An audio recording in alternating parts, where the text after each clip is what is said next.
Buenas tardes and good afternoon. This oversight hearing conducted by the Committee on Education, Public Safety, and the Arts is hereby called to order at 4:05 Chamorro Standard Time. Notice of the hearing was disseminated to all local media outlets on November 7th, 2023, with the second notice provided on November 13th, 2023. A notice of the hearing was also made known on the Guam Legislature's website and on the Government of Guam Public Notices portal.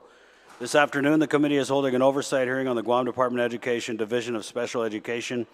We'll begin the oversight hearing by hearing from the public, and after that, items for discussion on the agenda include the IEP process, contracted SPED-related services and needed services, assistive technology and aid to students, training and alternative communication to include ASL and AAC, the status of certified SPED teachers, and the status of one-to-one aids and travel. I'd like to welcome my colleagues joining us at this time. To my right, Senator Jesse Lujan, and to my left, Senator Sabina Perez. I'd like to now go over the general rules of conduct. Individuals testifying shall first be recognized by the chair before speaking and shall state their name for record-keeping purposes. Questions and testimony shall be confined to the substance or nature of the agenda. Questions and or personal inference as to the character or motive of any senator or individual testifying is not permitted. The committee may order the removal from a hearing any member of Iles Latour Guåhan who fails to observe proper decorum pursuant to the 37 Guam Legislature's standing rules. Any violation of this general rule of conduct will result in the removal from the hearing by the host. We'll now begin with the oversight hearing. And I did receive some questions from the media as to why we were conducting this oversight hearing over the special education division. And as we all know, earlier this year, we conducted what we believe was the first roundtable meeting on special education in a long, long time. I want to say it's one of the few that I've ever heard of. And in that hearing, we received over 60 pages of testimony, both from individuals representing the Guam Department of Education Special Education Division and from parents and stakeholders in the special education process. Now, since that hearing, the Guam Department of Education has been subsequently sued by the families of two students. Now, the lawsuit was centered on alleged violations of the Adequate Education Act, but the two families who brought the suits were parents of students with special needs. And so, again, we are, I don't want to speak for this committee, but in trying to just get a real good grasp and understand all of the different moving parts in the special education division, I felt that it was necessary to conduct another hearing, not only to follow up on many of the issues that we discussed in the first hearing, but also to hear again from the public and, of course, to get more information on all of the different agenda items. And speaking with Mr. Babauta this morning, I informed him that the committee is not here to make enemies or to shame anybody or to even be adversarial or confrontational. I think that because we have not had these conversations about special education in many, many years, these open dialogues, I think that it tends to be uncomfortable. I mean, not just for the staff in the division, but I mean, even for the parents who shared some very riveting and emotional testimony in that first hearing. And so one thing I've learned about the Guam Department of Education, and, not to single out this great department of hardworking employees, but we kind of got to keep tabs on GDOE and the government of Guam in general. And I don't mean that in a bad way, but I think the more that we check in and the more that we kind of monitor the progress and the improvements that we hope to see, the more that progress and those improvements will hopefully, knock on wood, continue to happen. And that being said, I want to thank again the Guam Department of Education leadership for being here, to include Deputy Superintendent Joe Sanchez, of course, Mr. Babauta, the head of the Special Education Division, and the Superintendent of the Guam Department of Education, Dr. Kenneth Swanson. Thank you. But again, because the last hearing stretched, I want to say it was upwards of 5 hours, we didn't get to hear a lot of testimony from the stakeholders and the community members on this issue. And so I had been in receipt of several emails prior to the hearing, basically asking if we could accommodate that testimony a little bit earlier in the hearing, and I want to thank Ms. Rabauta for agreeing to allow us to do that. And so we will begin the hearing with a public comment. So if you've signed up for public comment, please approach the table. And we have Josephine Blas, Veronica Ariola, and Paula Augustini. And if anyone else wishes to make public comment at this time, please sign in at the desk and then they'll give me your information. And then I also anticipate, because we did release the agenda with public comment at the end, that after the conclusion of Mr. Rabauta's presentation and the subsequent questions from the colleagues, we will then, if there's anybody here to testify from the public, allow for more public comment. And so that being said, let's get right into it. And I think we'll go by an order of sign-in, and that would be Mrs. Augustini. Please, again, state your name and title, if any, for the record, and then proceed with your testimony, ma'am. For sure. Yes, that's right. Good evening, everybody, and thank you. My name is Paola Agostini. I am the parent of a middle school child with special needs. She is currently at Agueda Johnston Middle School. I came here a couple of times, and I have to thank you for accommodating me again. I really appreciate this input. I think that is important for me to be here because I think that I should really share what has happened during this period to my child, and also because I would like to see, hopefully, some changes. As I mentioned at your first hearing, actually, the IP of my daughter expired in January. Today is the end of November, and it's still pending. We haven't finished it yet. It's been almost a year. Please. Ma'am, could you please speak closer to the microphone? Oh, I'm sorry. Thank you very much. Better? I appreciate it. Yes, and if you don't mind, I couldn't hear anything that you just said. I am so sorry. Thank you, ma'am. No worries. I'll restart again. I said basically that my name is Paola Agostini. I am the parent of a middle school child. She has autism and apraxia of speech. She's currently attending Agueda Johnston Middle School.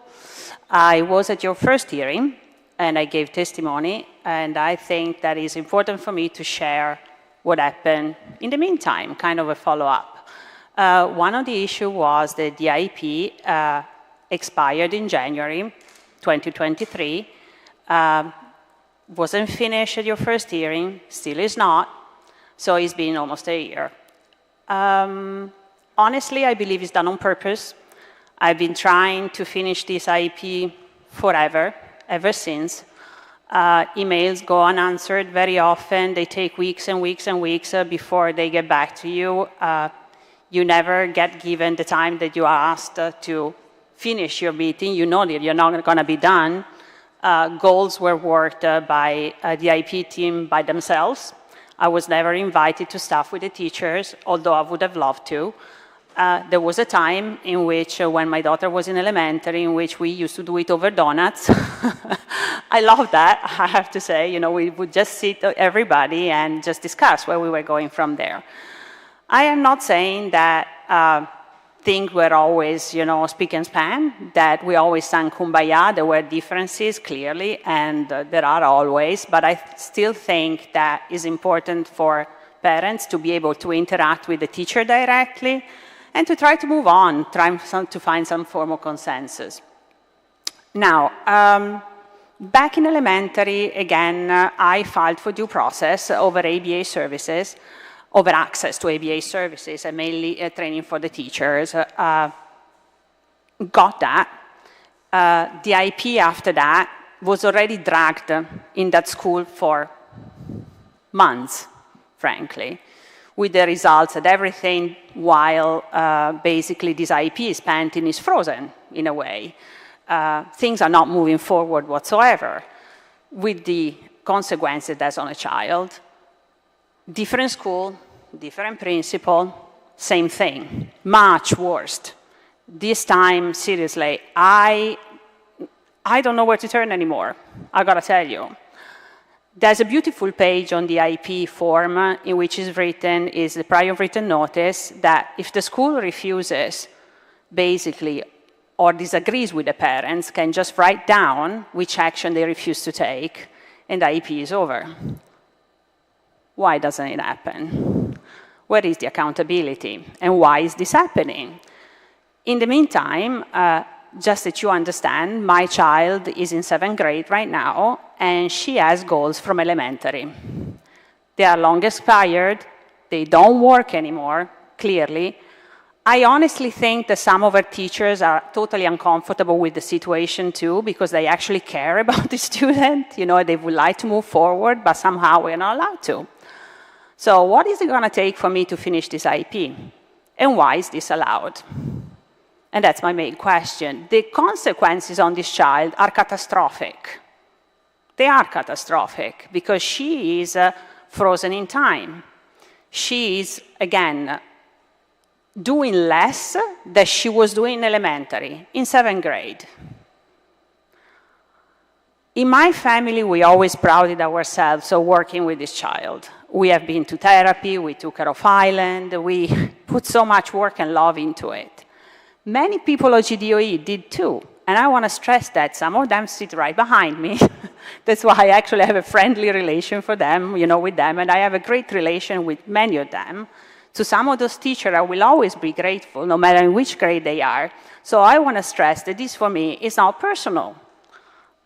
Really, it's not. I have no beef with anybody. I don't hate everybody, but I need to make sure that my child is allowed to have the best life she can possibly have and achieve what her disability allows her to. Right now, it's not happening. There's a gap in the law, and I think that GDOE is totally exploiting that. Meaning, I think that what happens is they are required to start the IEP process, but there is no guidance in how long they can drag it on. So, if you finish this IEP and you disagree with the parents, you present your prior written notice saying, we refuse to take this and this action, the parent can agree and let it go. If it's not that important, I guess, or can take them to due process. Right now, I can't. I'm not saying I want to. I would prefer not to, because believe me, it is no fun. It is no fun at all. And that's what I would like people to understand. You don't do it because you have beef with somebody. It's not personal. You are desperate. You see your child struggling, not doing well, and you need to do something. You try to address it in the best way you can. You try with the teachers. You try with the principal. If you get no answer whatsoever, or just postponing, you take it the next step up. So I came to your hearing. I went to Guam Education Board. I got 3 minutes. I was glad that they listened, but nothing happened. I addressed all this issue to everyone and to everyone I could think of. After that, for full disclosure, because I think that my name by now is like the scarlet letter of Esther Prynne, is pretty much, she was wearing the A. Unfortunately, I'm A as well. So I really think that this A is everywhere and everybody knows who I am. I am this horrible individual, one of those that is actually suing, I'm sorry, the Department of Education. So full disclosure, hey, now you got a face, you know, in case you didn't know that. Again, I am desperate. There is no other way to explain it, you know, and I would like to share also that horrifying moment when I left the courtroom after the first hearing in court, and I saw everybody, every single principal, or almost all of them, on GDOE, high-fiving and celebrating that the judge just, you know, recused herself. Now, to me, this is part of the dysfunction. I don't think there is anything to celebrate. Personally, clearly, if I seek the intervention of the court, because I am so at my wit's end that I hope that they do something about it, even if it goes my way, I can tell you that I will not be celebrating. If people cannot understand the desperation that drives a parent to take such an extreme step, I mean, what is there to celebrate, people? Just explain me. I think it's beyond sad. I think it's terrible. Parents shouldn't be to this point. But I really feel that no matter what I say, how I say it, to whom I said it, nobody cares. I've expressed my discomfort. I got upset a few times. Unfortunately, sorry I lost it. Well, yes, you know, I mean, my daughter had some terrible moments. She just recently, October, she tried to slam her head against a concrete pole at school. she was stopped on time, okay? So she hit her head with her fists. Now, my daughter never had any SIB, self-injurious behaviors, before in her whole life. If you are not familiar with the facts, I just ask, any psychologist, any psychiatrist, how hard it is to change this kind of behavior. They are downright terrifying for a parent because it's a slippery slope. When they start to show this kind of behavior, they will do it over and over again every time they get upset. So for me, it was one of the worst moments of my life. I asked an incident report to the school, and guess what? I got nothing. No explanation whatsoever, besides from the poor woman who actually delivered my daughter to me, that she was absolutely freaked out. She's a wonderful employee, I was so sorry it happened to her. But it turned out that the one-to-one aide that she was assigned to wasn't trained to stop this kind of situation, wasn't present for the whole session, in spite of having, arrangements with the school, a 504 and things. So that takes me, one-to-one aide must be trained to face this kind of situations. That's one. Why do you leave her with somebody who's not trained? Two, why do you try to play cheeky? And this girl was doing the buses while my daughter was left just with the teacher at the end of the day. That was the coach then. I understand you have staff shortages, but if we decide that there's a need of one-to-one aid, it's for a very good reason. Because there are certain situations that can arise, and you need the assistance of somebody that knows how to protect the child. So why was she left unsupervised at the end of the day is not right.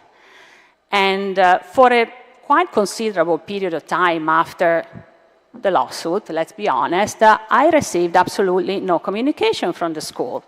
My IEP, the years-old IEP, requires also a daily log to be filled out. Clearly, communication was suspended, so I had no idea what my child was doing, what was she up to, what was happening to her, and that's just cruel. This is called cruelty. Sorry, it is. Let's call it with its own name, because no parents should be in this position. Now, do I expect a pat on my back? Clearly not. I don't think that people is going to be all buddy and charming with me. I don't expect that, But there should be a line somewhere, no matter what you think, no matter how you feel about the parents, no matter how much you disagree even. Say you are during a period of litigation, whatever that is, it is a child. The victim here is not me. You're not doing a favor to me. You're not punishing me. You have hijacked the life of a child for a year. With what excuse? This is a government agency. I am sorry. And at the end of the day, I see their responsibility to look after this child and try to give her an education. An IEP should be about the need of the child. It's not what I want. Is not what the school can and will want to do, because that's the key up to me at this point. This suspension, or whatever you want to call it, is about, up to me, what are they willing to provide. It's not has anything to do with what my daughter needs. Nothing, absolutely nothing. It's about not having the teachers, not having the certified SPED teachers. The first year that she was there, 6th, 7th, 8th grade combined, meaning really in the resource room. So what happened to content? Think about it. Science, social studies, it needs to be taught to 3 grades. So which kind of curriculum is that? It's a hodgepodge of things from what I have seen. Because at the end, you have 3 grades combined. So don't tell me that my child is in 7th grade. She's not. She's in this no man's land at the moment. That was one thing. Teachers, not certified. Unfortunately, my child is what it is. It's not her fault. She was born this way, and she has no fault. Neither have I. I know exactly how hard it is and the amount of work it requires to look after her or to teach her. She requires material to be adapted for her. In elementary, it was never a problem. I submitted the same plan that the elementary teacher had done, SPED teacher, together with general education, about how they were going about adapting the material. My daughter loved it. She thrived. She was the child not even looking back at her mother, which was quite hurtful, let me tell you. She would just run out and go to school, and that's it. Who's this woman? Meaning, I'm just going, you know. She was having that much fun. Meaning, there are some phenomenal employees within GDOE, so do not think that I'm here to slander the agency, because I'm not. I appreciate the amount of work that it goes into it, especially because I think that they work in horrifying conditions. When I saw that Mr. Swanson refused 20 million, I thought, you got to be freaking kidding me. Sorry, people, really? Because teachers have no books. My child has no books. The teachers have no books. I have teachers right now who have to take things from internet. They don't have a test to adapt. Excuse me? Where are we? I mean, which kind of education are we giving them? If they require work, again, maybe you have to rethink really your special education program or process. You don't have enough teachers. Well, what are you doing about it? You know, first of all, I don't see this crisis that is not really a crisis, because this has been going on for a very long time. Make no mistake. All that you're hearing right now is nothing new. Like the typhoon was the last drop for sure. It made definitely a bad situation that was already bad, worse, no doubts. But special education has been having these kind of issues for years. So what are we doing for building capacity? Special education years ago used to be a UOG, no more. It has been incorporated, I don't remember exactly when, I think with elementary. Are we doing anything about it? Why is ABA not part of a teacher's course study? I don't understand it. Why, as a community, can we not work all together and trying to boost the capacity on this island? Because honestly, hiring from overseas, it seems to be an issue for very issues, and I know about it because I wasn't born here, so I know something about it, of the immigration progress, although I am a citizen, but still, you know, I know how hard it is to get staff from overseas anyway. So why are we not thinking forward and trying to work, you know, with UOG to boost capacities? Why are we not giving the teachers the tools they need? There are not enough one-to-one aides. There are less and less and less every year. Sometimes they have 2 or 3 students. Are they wonderful people? By all means. They work and work and work. They hardly complain very often. That at least has been my experience with them. But again, they're not teachers. They shouldn't be expected to cover a teacher for a month and a half. They shouldn't be expected to cover the teachers every time they're gone. You tell me that you don't have special education teachers. Fine, I know that. But I would like to see, as a citizen, a plan for it. I don't think it's a crazy request. Everybody understands that there are issues. We all know that. There always have been. But what are we doing to effectively address them? Because reshuffling somebody here and somebody there doesn't make it. Sooner or later, these people will retire. I know a lot of teachers who were phenomenal but have retired in the meantime. So are we trying to do something to sort the situation? Because at the end of the day, these kids require someone who is specialized. I know my child does, and she shouldn't be penalized because you don't have the staff. What is her life going to be? What is it going to be? You know, in a few years, she's going to be out of school, and then what? This is her chance to acquire those skills to maybe take advantage of this independent living council. What are we doing for it? You know, programs like Basic Life Skill, for example, are not funded. They are left at the mercy pretty much of the parents, you know, that donate stuff for the kids to do. How do we expect them to acquire those skills? How we do expect them, you know, to have a chance and a shot of, I don't know, maybe enrolling into college for the ones that anyway, you know, have the possibility to, if we shove them up 3 grades together and Merry Christmas. And it's not just the school, make no mistake. I spoke to other parents and I found out they have exactly the same issue. So again, why is this happening? And how desperate someone needs to be. I shouldn't have to be worried to send my child to school. I shouldn't feel like I'm wasting their time. I shouldn't be here. I shouldn't be in this situation. Not my child, not anybody. If they don't have enough resource room teacher, then maybe consider on having less SPED program, but do not penalize those poor kids who have no fault. And that's what I see happening over and over again. No books, no tools as well. Programs to adapt material, like Boardmaker, for example, that I've been using as a parent forever to make my own things. Hey, nobody else is doing it, so well, hey, I learned myself, thank you. But the teachers don't have it. They have 1 login per school. Do you know how many teachers need to adapt material? If one person can log in just at the same time, where are they going to go? They're not. They're going to be chopping, cutting, and pasting. And how many hours is it going to take them per kid? So why don't we provide, with this money that they don't need, something for these kids? They have no manipulatives. Those classrooms are bare. Did you go inside? I really encourage you to really, don't call the principal, please, or Mr. Babauta. Show up yourself one day and go inside. And tell me what you see.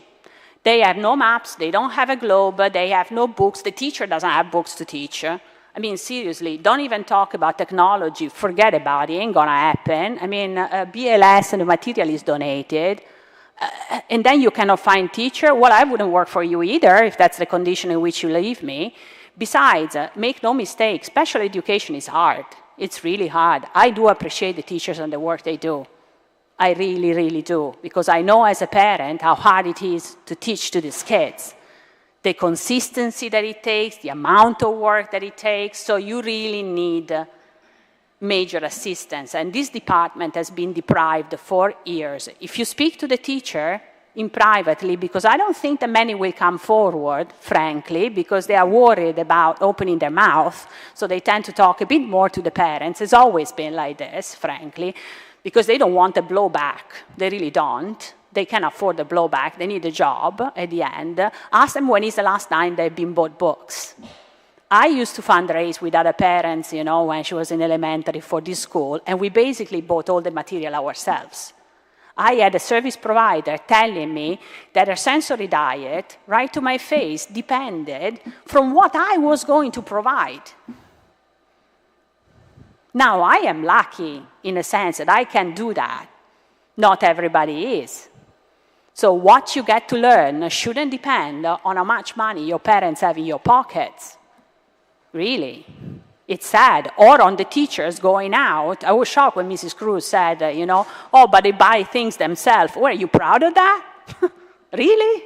I wouldn't be. I wouldn't have said that. I thought it was horrific. Because I think it's bad that the teachers have to try, you know, to buy things here and there to fix something that at the end of the day GDOE is meant to provide. So we are in a really, really poor situation. AAC, even worse. My child is an AAC user, augmentative alternative communication device, and besides from people missing devices and things, again, I'm lucky, she has it, fine, whatever. But the training is missing, and it's not just you have to push this button or that button, it's how to use this device and how to incorporate it meaningfully as a communication tool. It's not an academic thing, it's their voice. These kids have a way to communicate, they can do that. They can communicate a lot, they can partake in life if just these people knows how to use it meaningfully. And it's not happening. It's really, really hard. I can still see in talking to the teacher that they have still not a clue on how to have a meaningful exchange partner to partner using this device. This really limits the possibilities of what these kids can achieve and their possibility of communicating, you know, successfully with you or with anybody else by using this voice. So they spend the majority of the day in school. You are made truant if you do not send them to school, no matter what's the state of education, no matter if you are worried that the school fall on to pieces on them, frankly, because a sink dropped on a child's foot at my school. They have 63 demerits. As early as today, I went to a training and there's a bucket like this in front of my child's desk with a stain of rust like this. So don't tell me you're fixing the school. You're fixing anything, honey. You're not. Or you're not doing enough. You're still behind. I still see the same flickering light I saw exactly the first day, you know, and it's terrible and it's scary. You know, I think that there's a reason why this lawsuit was brought by parents with special needs, because the consequences for us are 100 times greater. They need much more assistance. I was thinking, when I heard that this child had a broken foot from the sink, I was horrified and heartbroken for these kids. But I thought, what if he's my daughter? It took me 2 years to teach her to swallow pills. She will refuse medical assistance because she will not understand what's going on. She will have a fit like there's no tomorrow. She will have to be restrained, I can promise you that. She has a broken bone, that, you know, paramedics will have really, really serious issues to administer first aid, because I know, because I have experienced these things on my own skin. So to me, the fact even of mold, that for some people might seem okay, maybe, but it's not for me. How long is it going to take me to teach her to use an inhaler if she has to? I took 2 years for the pills people. So to me, the idea that the school is not safe is downright scary. I drop my child there and I pray every day, and I'm not kidding you. I'm really saying a prayer that nothing happens, because if something happens to her, I don't know what I'm going to do. I don't have the possibility just to explain her and say, look, okay, I'm sorry you're hurting, but this is what you have to do. It would be a disaster to give her new medication, a disaster to take an X-ray. I don't know how I'm going to do so if I have to take an X-ray. I have no idea. And it's the same with the teachers that are not qualified to teach. Doesn't mean that they're not good people. Of course they are, and they are loving too. I have no beef. I have really a lot of affection for some of these people. Seriously, I do. But I don't think she should be penalized for this. And that's pretty much what I want to say. So thank you for listening. Appreciate it. Thank you, Ms. Augustini. Thanks. It's very frustrating that I think it's sad. It's been several months since the last hearing, and it doesn't sound like there have been any improvements. But in some areas, you're right. I was looking at some of the data here on the special education dashboard, and we are very short with the resource room teachers and the one-to-one aides as well. And then Mr. Rabato will be given a presentation after the public comment and hoping to gain more insight into the IEP process. But just again, looking at what was on the dashboard, it does kind of seem to match what you're saying. Is on the elementary school level, we're doing very well according to GDOE statistics, right? Very well with meeting the IEPs. But then as we get into some of the higher grades like AUTHORIZE and then the high schools, we're starting to see those numbers fall off. So hopefully in the discussion we can find ways that we can streamline that process. I turned it off myself, never mind. If I may say just one more thing, I really would like you to consider to pass a local law to limit the duration IEP to 3 months. I am not trying to say that it has to be done in a minute, because it's impossible. I think that the school, fairly so, needs some time to put their things together, and people need the time to staff, possibly, with the school. So there should be some middle ground. But I think that is unfair and cruel. Really, this is cruelty, to keep a child's life hanging for a year. Really, there is no good justification. I don't care how you put it. Again, you might dislike me, and it's fine. I mean, I get it. But it's not me. This is my child life. So please consider that because I think it's fair. They have maybe a good track of starting the IEP, but I can promise you that I heard it from another parent who at the end was so frustrated, dropped it, the school, and went to private school because he could, fine, so he did. And other people on a chat that I saw on social media saying, you know, that the school was dragging the IEP, so how long do I take? So please monitor that. I think that we should keep each other honest.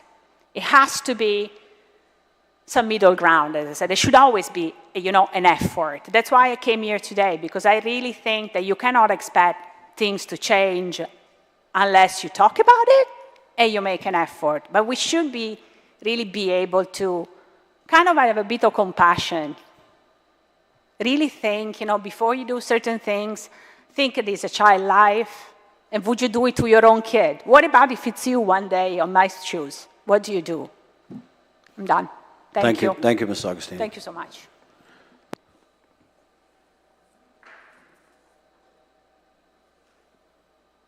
Major Joe?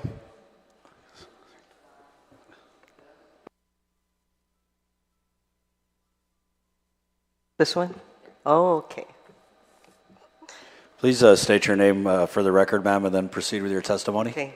Half a day, Senators. My name is Josephine Blas, and I am a parent of a 15-year-old son who attends Inarajan Middle School.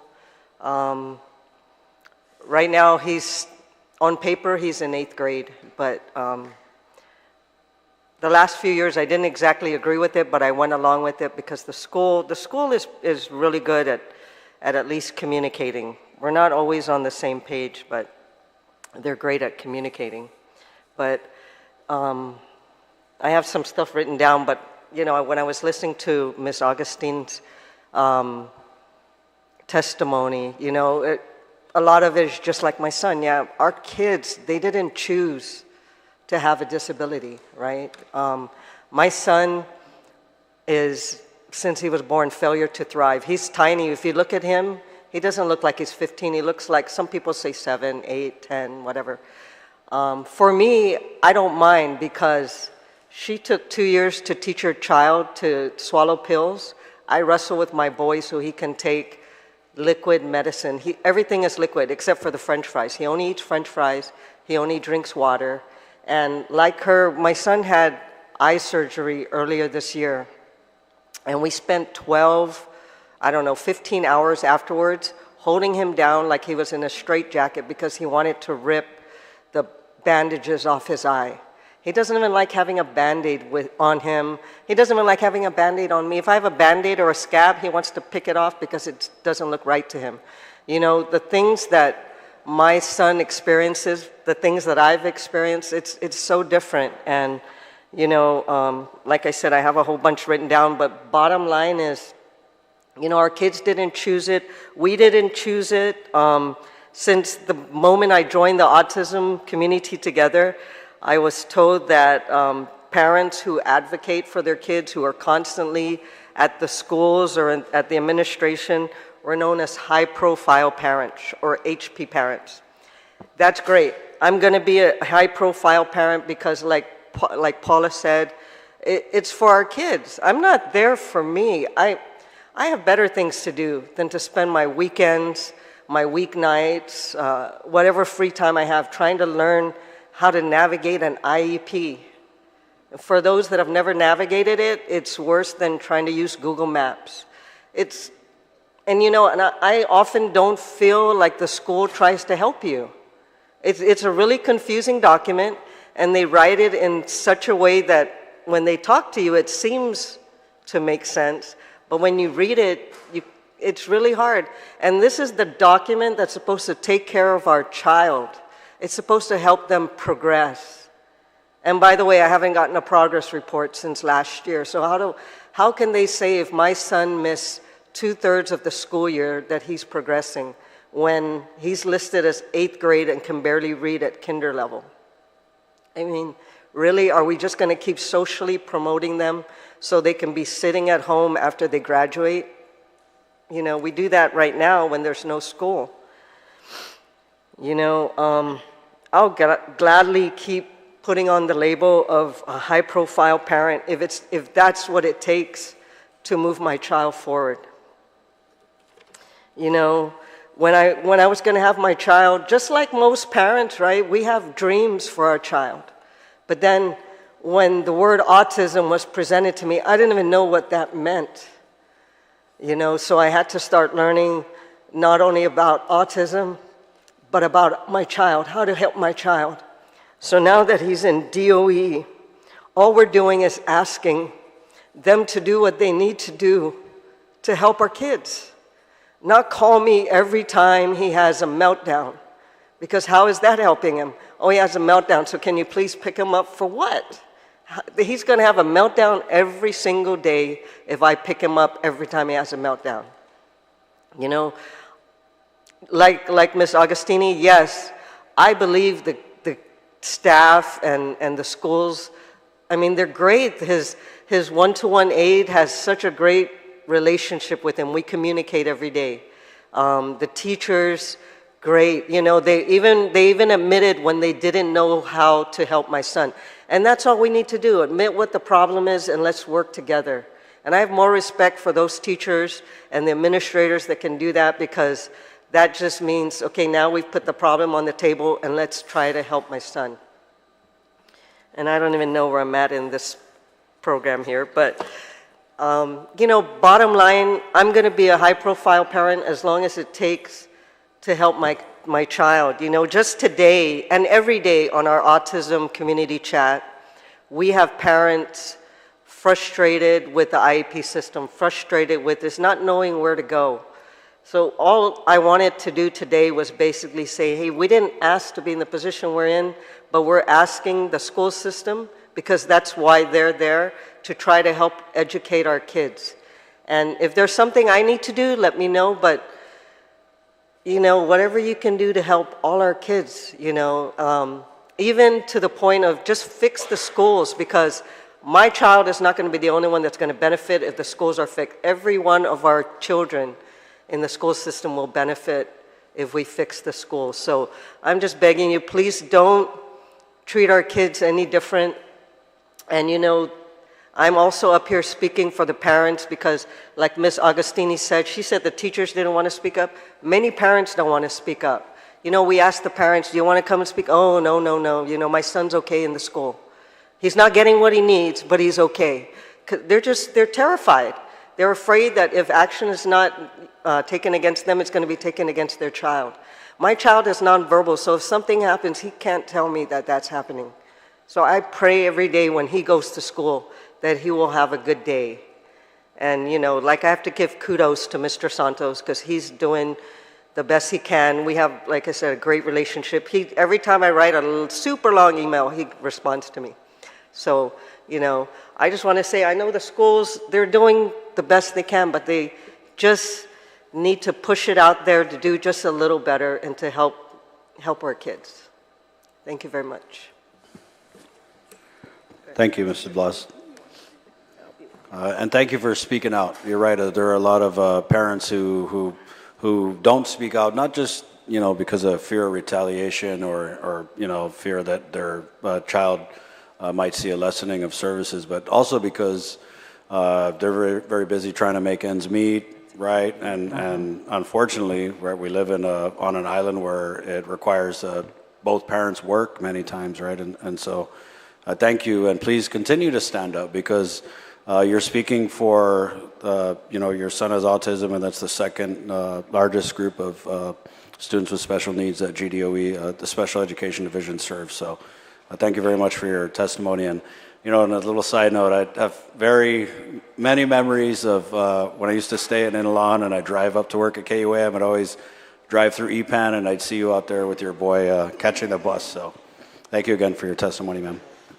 Veronica, I'd also like to recognize Senator Tello Taitigui and Senator Joanne Brown. And Veronica Areola. Hi, my name is Veronica Areola. I have a daughter who's 16 years old. She attends George Washington High School, my alma mater. And I kind of want to walk out of here halfway through all of hers, because really my daughter's doing okay. She has Down syndrome, and like Joe's experience, when I email the admin or ask for things, I get it done. But I'm not here just for me. I do want to give kudos to everyone. They've changed a lot of the consulting resource teachers at GW. Last year it was really hard. This year it's great. But I'm speaking, probably all the points that I'm going to mention will be touched by the SPED team, I hope. And it's not something that wasn't addressed in the town hall meetings that we had before we opened school, right? So I just kind of want to bring it out again. As you said to her that someone needs to speak out, part of me says, well, I could be that parent that's at home saying, someone's going to say something about it. You know, most of the parents are out there saying, I don't need to say it because someone will say it. So I guess I'm that someone today who will say it, even though my daughter's doing well. You know, we all want the best. She's not getting the best, but that's just how it is. But let me start with the main point is there's not enough SPED teachers. At GW, my daughter's reading or language arts teacher is the only reading language arts SPED teacher for grades 10, 11, and 12. So when I attended the parent conference, she said, my daughter's an 11th grader in a class with 12th graders. So the teacher has to put her and another child in the 11th grade together to work on things. Well, she, you know, you can already picture she doesn't have, you know, the time to do the best she can with everyone, or she is doing the best at the moment, but there's only one reading language arts teacher. And then at GW, there's only one math teacher for SPED, and he teaches 10, 11, and 12th graders. And I forget to ask what grades are in her class, but I know there are 16 SPED students in the math class. So I don't know how much help she's getting, but that's one thing that they'll probably touch on, and that you've already said, you know, that there is a lack of SPED teachers. We've already, many times, we're also part of other groups like GAPS, and we talk about, you know, giving incentives to SPED teachers. Some have left. If you give them a little more money, you can retain them. Whatever you guys can come up with to keep our SPED teachers in SPED and show them the, you know, a little bit more attention and love in the way of money that we all like also, but that would help a lot. Another point, those schools that are half days or in alternating schedules like Joe's son in Guåhan, what are the kids doing when they're not in school? Who's watching them? I'm surprised not many parents have come out. I think maybe that, like Joe, they've worked out situations in their school. Joe has a very positive experience of what she did with her school, but what are the other parents doing? I really came to protest the first time. I said no online, but there's online. I will be attending, I'm also a surrogate parent for those kids who are in the Child Protective Service. So I come as a parent at the IEPs, and I prefer doing an IEP in person, but this one has to be online because the teachers on that particular day, that's the only day available for the DYA teachers, the teachers are online. And, you know, what am I going to do to, you know, if I say no, can you bring them in? That's just making so much trouble. So, of course, I have to do it online to help both the teachers and the students that they're trying to help while they're online. So it just bothers me because I know my daughter would not do anything online. Other than watch YouTube, right? Going to school online is just not helpful, not beneficial. So, you know, I know we're back to that. I know it has to be. I understand intellectually that it has to be because of the situation of the schools, but how is the IEP being fulfilled when they're not having the correct amount of time for the kids? You know, basically they're not fulfilling the IEP with those kids who are in alternating schedules or half days. And I'm like with Joe, it's very intimidating, the IEP. First of all, I'd like it paginated. I want everybody turn to page 1. You know, what's page 1 of the IEP? I go to different schools and their page 1s look different. Their page 1s are different. So it's like, how do we get this all kind of together? I don't know if it's just different schools' processes, but pretty much every school has a different way. And I've asked teachers to show me their checklist. How do you know what to do first? Well, we're told to do this part first and this part first. And this is really the first page of the IEP, but I'm going to put the... So it's crazy. It's crazy. And I'm only getting to know it because of training that we have put together, that SPED actually have put together. We've done IEP training. So Joe and I and a few other parents are getting to know it, but it's still a big process. And the last thing I want to mention is the air conditioners. I went to the parent conference, and I was wondering why my two SPED teachers were together, and her reading teacher said, well, my room has no air con, so out of love for the parents, we decided to be together. And I said, no, you should have been in the room that was hot, so you get more parents mad that why is my daughter feel what the room feels like without air conditioning. But she just smiled. She's so sweet, and I'm like, no, okay, never mind. Don't listen to me, but I'm sure you would have gotten more people upset about the classroom being without air conditioning. So, I mean, these are all things that we all discussed before school opened, and I know it's an issue, but I guess I'm the one putting it out on the table again. But that's it. Other than that, we both have to fight.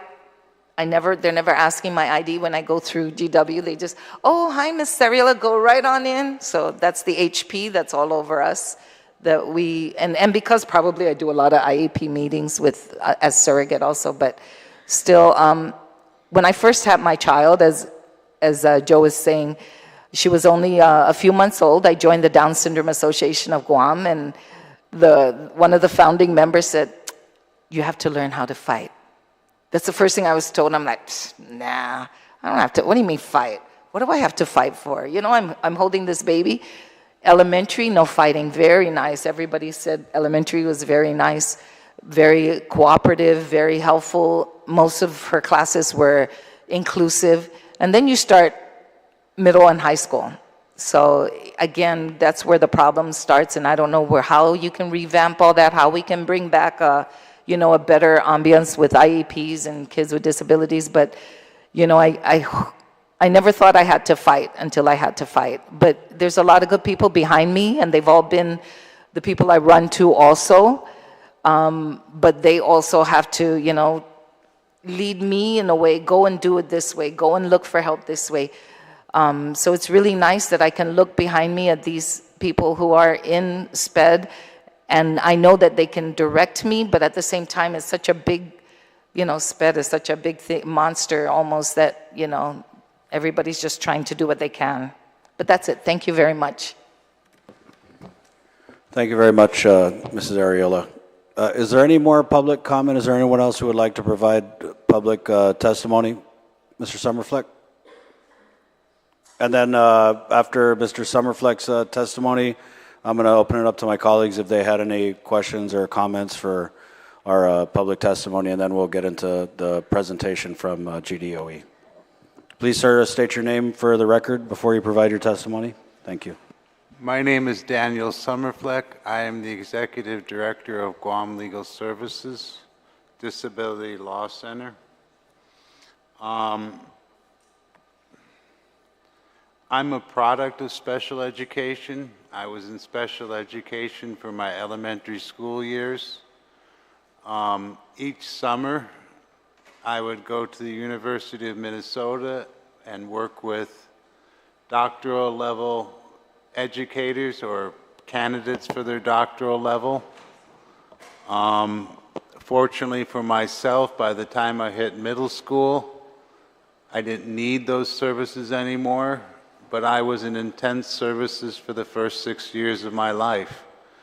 I can tell you that my memories of that is mostly riding the bus from where we lived on the public transport to the University of Minnesota. I think my mother's memories might have been different because it was the time where there was all the anti-war protesting going on at the University of Minnesota. But I bring that forward because it's a reflection of the commitment that parents of special needs children have toward their child.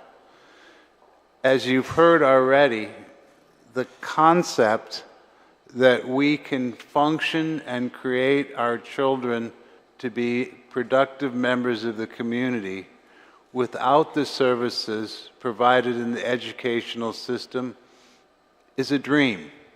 It's almost as illusional as saying, well, why don't you just put your kids in private schools then if you're not happy? I can tell you why. Private schools don't have special ed. Private schools don't have special ed teachers. They don't have certified teachers. So this role that goes on of giving vouchers and having kids go to private schools, that's great for the regular ed kids, but our kids can't go there. It's not available to them. Looking at the agenda, I don't have much to add on the IEP process because I think the parents who have experienced it and are experiencing it presented to you a very good picture. I think it's an excellent idea for the legislature to start mandating certain things. Federal law mandates special education in certain terms of it, but federal law doesn't say you have to complete an IEP within 3 months after its annual date. And because of that, we have IEPs that wait, well, you heard yourselves. We started in January, it's still not complete. Almost a year waiting. And here's the catch to that. Until that new IEP is signed and certified, they keep going on the old IEP. So you could have a 6th grader who's functioning on his 5th grade IEP or potentially his 4th grade IEP. So I think it's important for you as policymakers to put forward a policy that these services can't wait, that a 3-month window should be plenty of time to complete an IEP, and that's not even a gray area to me. How can you make a child wait for almost a year before they have goals and objectives that are individualized to them? The goals and objectives may have been individualized to them a year ago, but how many kids don't change over a 1-year period of time? So that would be my first point. My second point would be SPED-related services. And again, I'm looking at you all as our legislature to pull us out of this hole we're in. A lot of SPED-related services, occupational therapy, physical therapy, even speech and language therapy, is conducted by a contractor who's not even on island. Numerous children with special needs do not take well to Zoom. My wife was a teacher during the pandemic. She's since retired, but all I had to do was ask her, how did Zoom work or Google Classroom work, particularly for special needs children? She said to me, I had one child who would last 5 minutes and then log off. I have no control over that child. I have no ability to have that child log on. I have no ability to show special attention to that child. In fact, one of her concerns was the former superintendent came to observe her classroom when school had started again, to be in person. And she was seated right next to a special needs student to keep him focused when the superintendent came in, and her big worry that day is, am I going to get written up because I didn't follow the guideline of keeping the kids 6 feet or however many feet they were away from me because I wanted to be an effective teacher because I knew this child's needs? Now imagine that teacher, that related service provider, is always on Zoom. Imagine a special ed related services physical therapy session. How does that happen? How does a physical therapist manipulate a child via Zoom? An occupational therapist, same thing. How does that occupational therapist work with that child on Zoom? One of the things that was implemented in the past few years was a system for speech and language teachers, and Michelle still teases me about this occasionally. How do you do that long distance when you need to manipulate the lips and the tongue to make the sound? It can't happen. The use of off-island contract services is a bane to our children. Why do I bring this up to you all? Because what happened before when we were short of physical therapy related services? We made a major push. We provided a program to fast track them through the university to get their certification. And very quickly, we had on hand physical therapists. I bring this up to you because we need to use our University of Guam to be a central place to provide related services, teachers, even instruction to our children. But that can only happen, I believe, through legislative action. We need to start fast-tracking occupational therapists. I believe there's none who work for the Department of Education at this time, other than via Tiny Eye, which is a contractor. We need to fast-track speech and language services.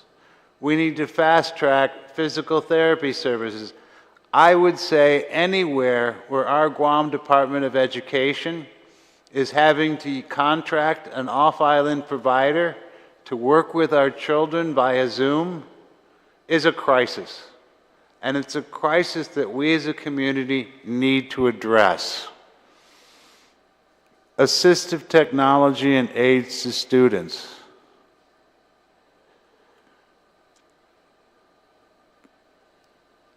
The hardest thing I ever encountered in advocating for children with disabilities, and this was a few years back, but we got the child a laptop computer to assist in his learning. When it came to using it, the laptop computer had no programs in it. What good was that laptop computer? Developing a library of programs that are usable by our teaching professionals, by our other professionals, but most importantly by our students, is key. Assistive technology means nothing without the programs and the ability to use it. As was brought up, the AAC device, what good is it to have the child learn to use an AAC device if no one else in the school knows how to use it? If the AAC device is being polluted by non-communication or instructional material. These AAC devices are like sign language interpreters, which we're also short of, by the way. They are a child's voice. Without having trained professionals, trained teachers, trained one-to-one aides, even the janitor to know how to use an AAC device seems to me to be commonsensical. Just like you can't have teachers who speak French when no one speaks French. We need to train all of our staff on how to use these devices. We need them to be focused solely for the purpose of communication. That is what they are, and that gives these students an ability to have potential in the future. Certified SPED teachers. This to me is a no-brainer. We require in our adequate education law to have certified teachers, but we don't have them for kids with special needs. This is worse than having the school age teaching classes, which is really what ends up happening. If there's a teacher shortage, who goes into the classroom? A school aide. They may have no educational background. They may have no specialized training. They are a school aide.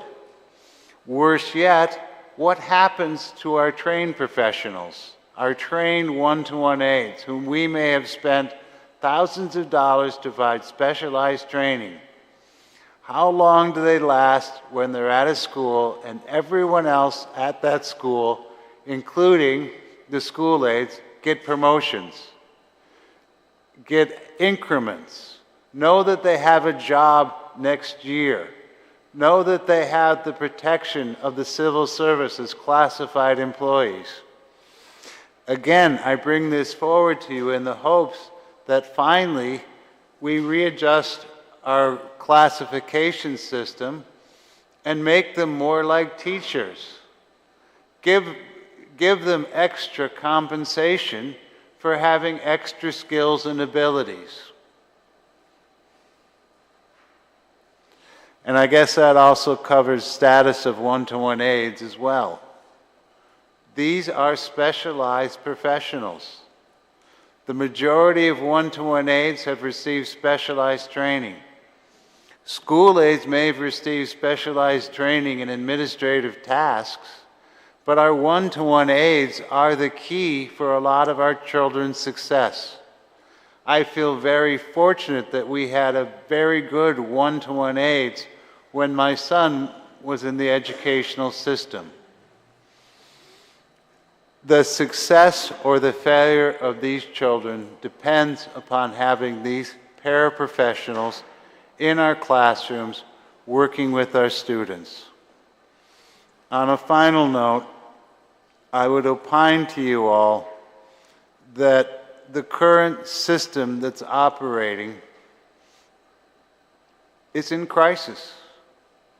How do children go to school, particularly our children with special needs, every other day? How does that occur?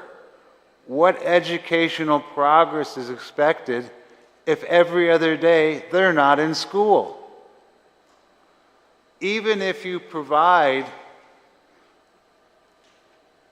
home instruction or Zoom instruction, which I don't believe occurs. I had one parent come to me saying, "Oh, they sent me this stuff on the internet." I don't have a printer at home. I don't have the ability to print it. When I asked them for hard copies, they never provided it. Are we helping parents, or are we putting roadblocks in their way? Are we helping students by saying you get to go every other day, but someone 5 blocks away from you gets to go every day because they go to a different school? I would opine to you that the importance of education means education every day, not every other day, not half a day, but a whole day of education. And the sooner we can remedy this, the sooner we can start being proud of our educational system again. So I would ask of you to consider the testimony you received today, and to most importantly, put education a priority. Start looking at what we need to provide. And if it means ponying up some more money, let's pony it up. Let's make sure that it's not a matter of money that's preventing our kids from progressing. On the long term, we either pay now or we're going to be paying much more later. I would much prefer to maximize the potential of every one of our students now than to pay other things later because we didn't do what we needed to do. Thank you very much. Thank you, Mr. Summerflick. Is there any comment or question from the colleagues?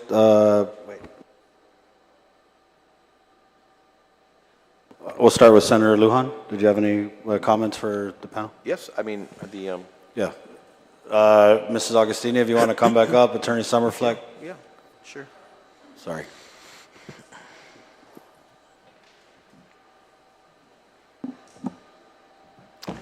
Thank you, Mr. Chair. Thank you again for being here this afternoon. From what I hear from the testimonies is that I guess students are getting their special needs attended to in the elementary level, right? The elementary school level? again, sorry. I was very fortunate, I think. Yes, for me it was much better. I cannot obviously speak for everybody else. Sure, sure. I think that I was very lucky, honestly.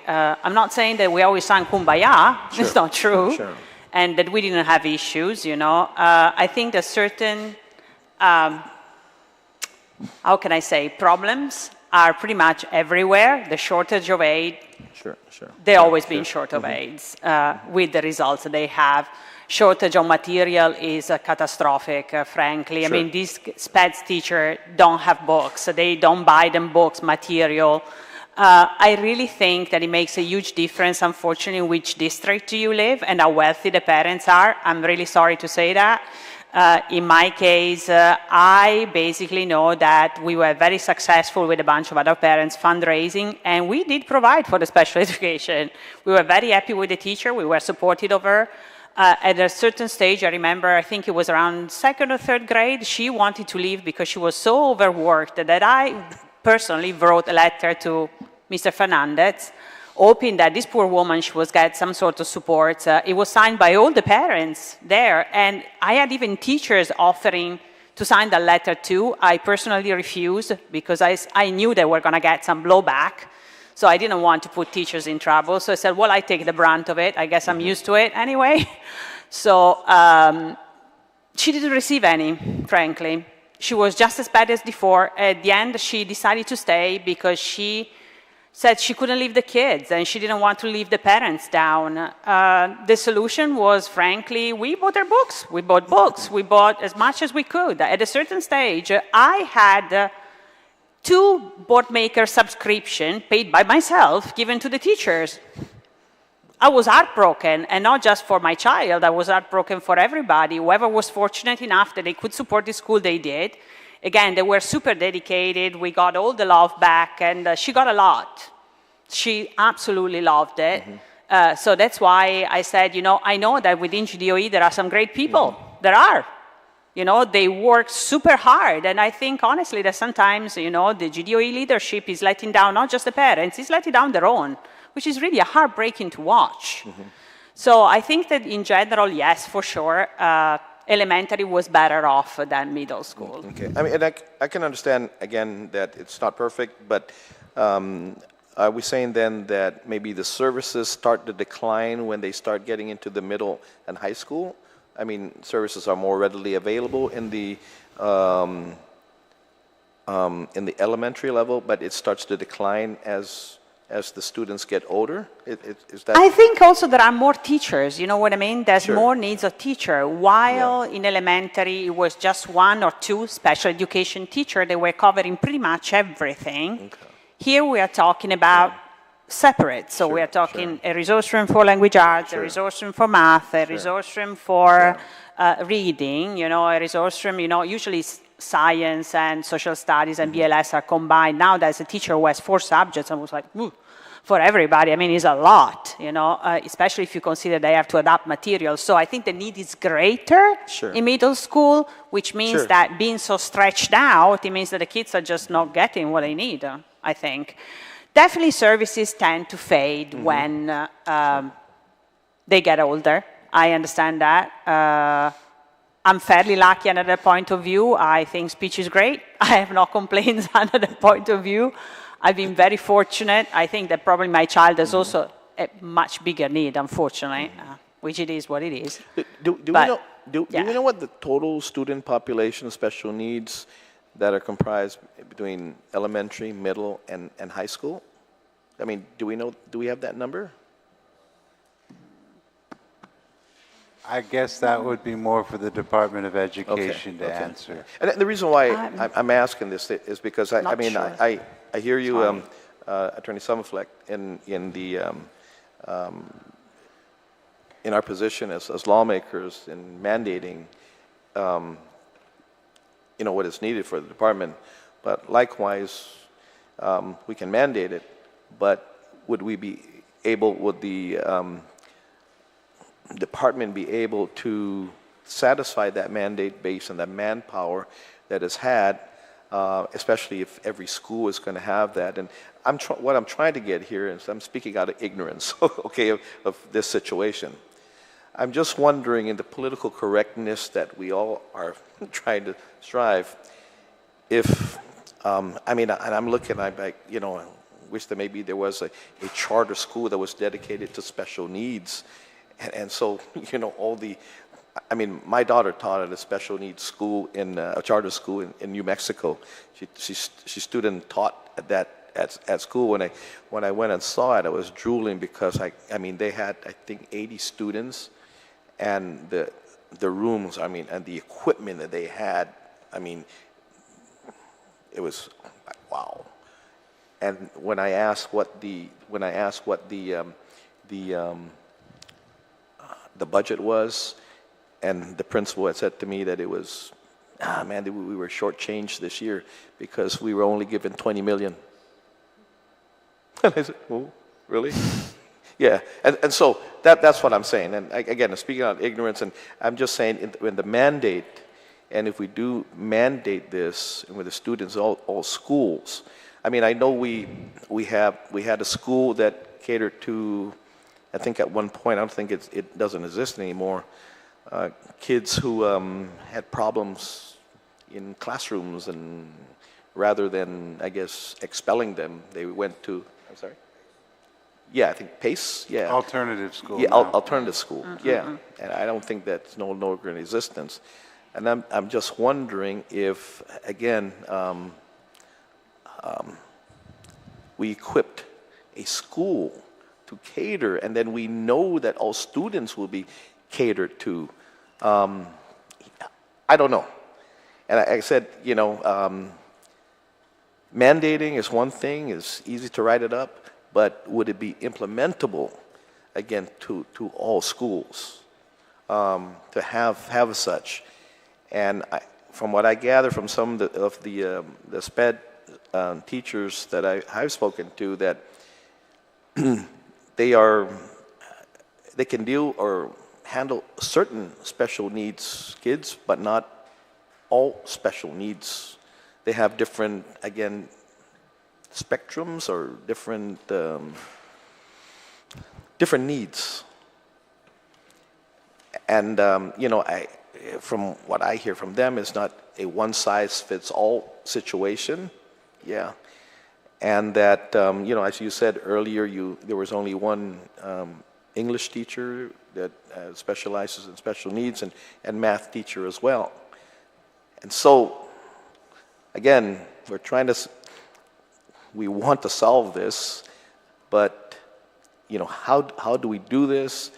And short of us mandating things, because it's easy to say, oh, we mandated this, and we call DOE here on a regular basis, and they're not adhering to the mandate, but are we giving them, is the mandate, is it feasible to do here are we giving more incentives in the School of Education and the University of Guam, so more students get into the SPED program? Is that what we need to do to get into the SPED program, giving them incentives, to get into these programs? Likewise, you had mentioned, of course, more money for teachers with, that cater to special needs. All these are areas we can definitely look at, and I don't know what the one answer is, right, to that.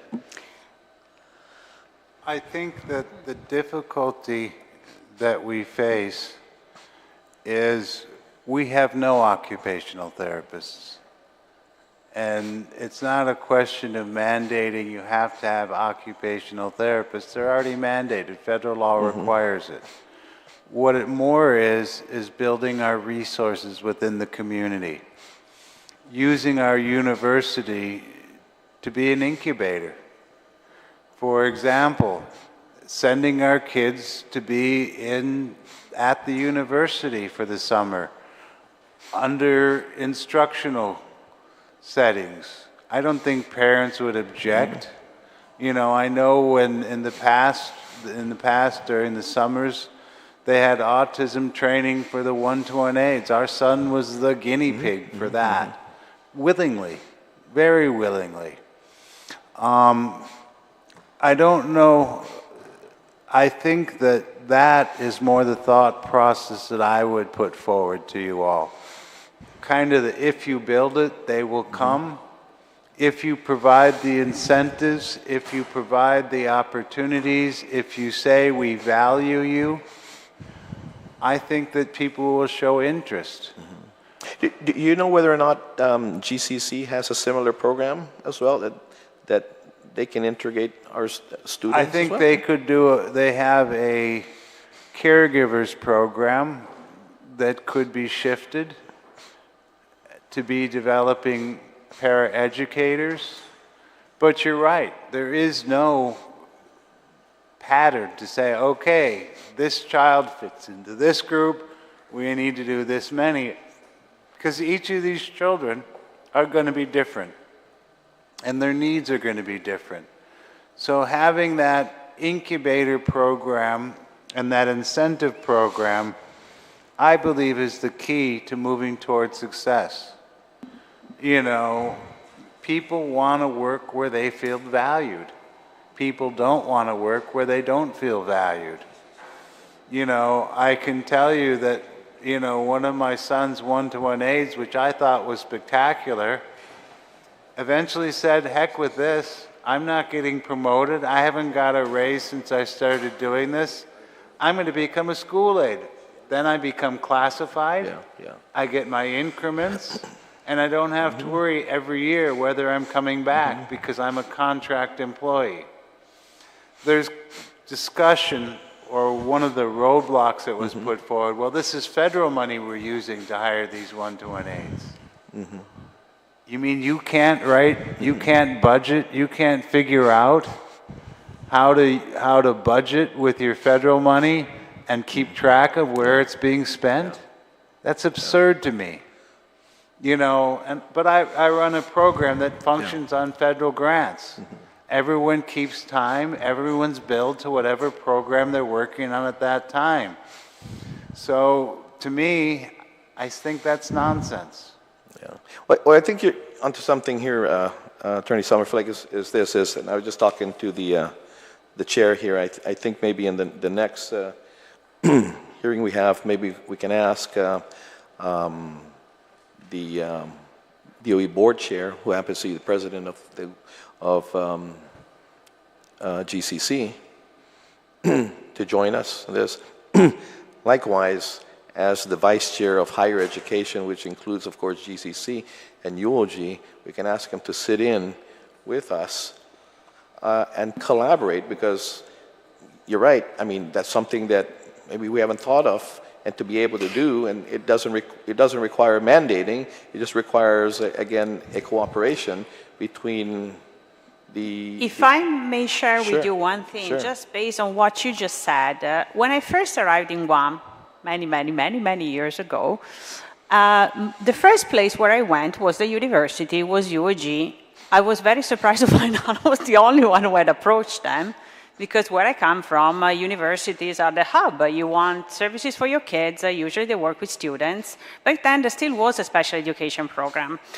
So I actually had my leaflet prepared, and I hanged them pretty much everywhere. I asked permission, clearly I plastered all UOG, and I was blessed for a few years, actually, to have special education students working with my daughter, and they were absolutely phenomenal because they were so driven. They really wanted to learn. My child responded to someone young and fun, you know, clearly. It was really a match made in heaven. The story has an happy ending on one side and the sad ending too. Unfortunately, SPED was suppressed. After that, I got a couple of students that were still had an interest in SPED, but were attending elementary. All of them became teachers, and one person in particular became a special education teacher, and after having worked with my child, she decided to attend that speech program that was sponsored here in Guam. She's still here, she's a speech pathologist now, but I know that she took that decision because of my child. We're still friends, We went to her wedding. She's an awesome mom. She's just an awesome person all over. So at the end of the day, that's what I was, I guess, hoping to see. I do not expect that there's a magic wand. There isn't. I know that things take time to fix, but I also would like to see this community working together. I don't think it's just GDOE in itself or the legislature in itself or UOG in itself. But I think we need to build for the future kind of thing. Because looking overseas is not easy. You know, people might not stay, might not want to stay, hard for visas. I'm not sure. I mean, honestly, I'm just a mom. I don't, you know, I'm not so familiar with laws and things, but in general, we really need, I think, to look here, you know, build the capacity. Why not? You give some great jobs, you know, to a lot of Guamanian children who are phenomenal, and you help somebody else in the meantime. Why not? Well, this, again, what I can promise so you. I like what you said. Well, this is what I Very can promise so. you at this point, and I'll work with my chair. I'll work with Senator Amanda, my chair. That would be great, and likewise, Chairman, of course, Barnett. Yep. And see when we can get together and maybe do a round table with the University of Guam, DOE, and you folks. Do a round table on that and just have a brainstorming session with that. And we start from there, because I think that's a great idea. And your example of your daughter getting, and again, it's... She still loves this person, seriously. And she you're right, it's... all the students, ex-students. These institutions are continuous in their education of teachers and SPED and things like that. So it's all year round, or 9 months at least, or something like that, right?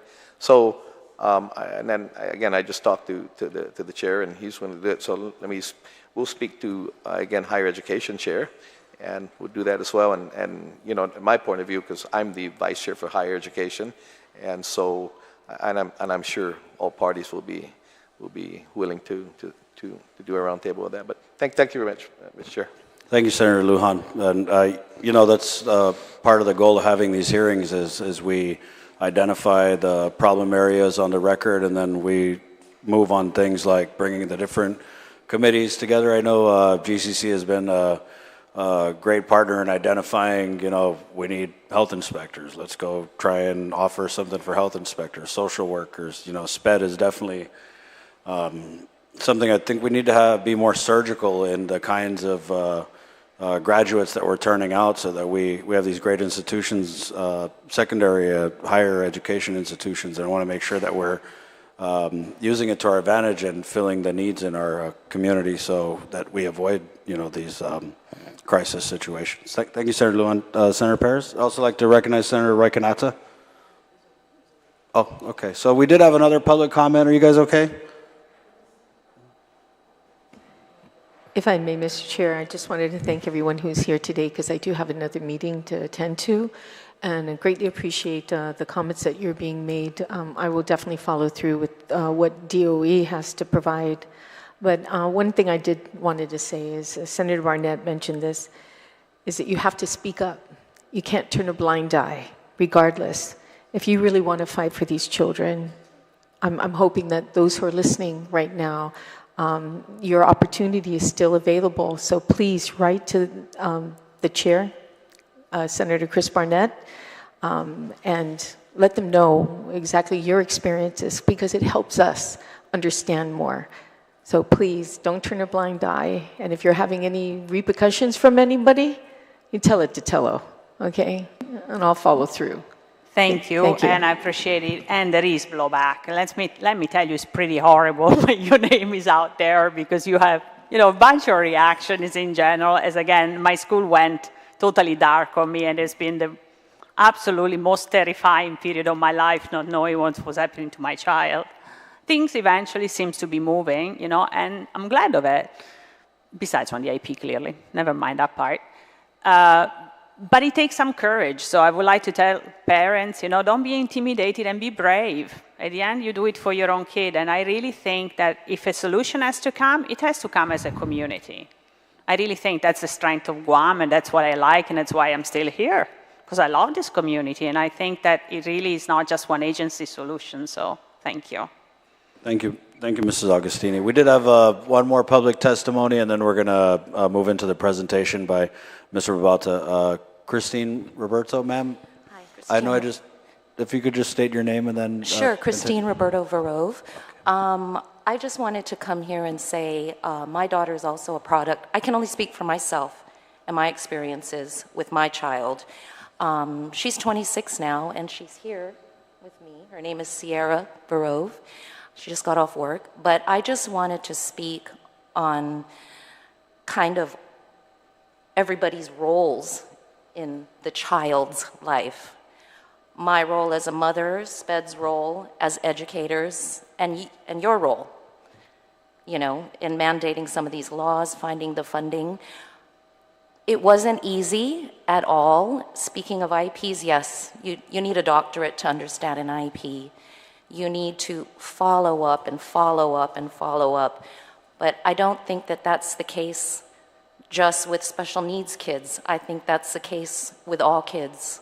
I mean, I don't know who's a mother or father here, but we all are always following up with our kids, and that's our role as parents. I don't expect SPED to raise my children. If there's a half day at school, I'm sorry, you're raising your child, not SPED. So you have to figure that out, and you have to do the work. No one is going to fight for your child the way that a parent would. Nobody. My daughter, I feel, is a success story, but I feel that she's a success story too because I had a great team and I had great support, and so does my child. She has a great life. She's well-traveled. She's well-read. She holds down a job. She makes great money. And that's the whole point, isn't it? Quality of life for our children. But I just wanted to say that, speaking on that, everyone has a role. And Senator Guåhan, you were in New Mexico and got to see a fantastic facility, and the director said, well, we only got $20 million. Where did he get $20 million from? That's the bottom line, isn't it? Where's the money to hire these, you know, speech and language therapists? How can we not have an occupational therapist? It's money. It's not enough money in it, you know, and we all love to say it's all about the kids, but yet we always fall short. They're all words with no actions behind them. Where is the money? That's your job, and I don't envy you, but that's your job. Where, you know, how do we get them? My daughter right now is studying to be a speech and language pathologist, and she wants to come home. She loves Guam. She's an island girl. You know, she's miserable living in the city. She wants to come home, but she knows how badly speech and language therapists are needed here. She went through it with her sister, and she sees that. But her big question to me was, Mom, they don't make very much money. Will I be able to survive? Will I be able to live? I mean, my daughter's clever that way, figuring out what is her earning potential. You know, she wants to come home, and we badly need her. So that is my question to you. How do you figure that out? You know, that's your role in all of this.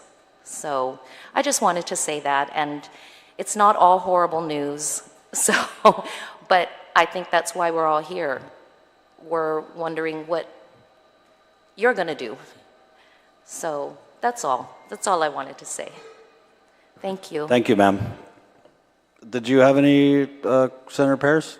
Yes. Yeah, thank you for being here and for your testimony. I really feel for you. You waited over a year, and to see so much happens in that year's time, especially when we're talking about the formative years, you know, middle school, Mrs. Agostino. And I guess is there a time frame where they're going to resolve, you know, complete the IEP? What has been the response?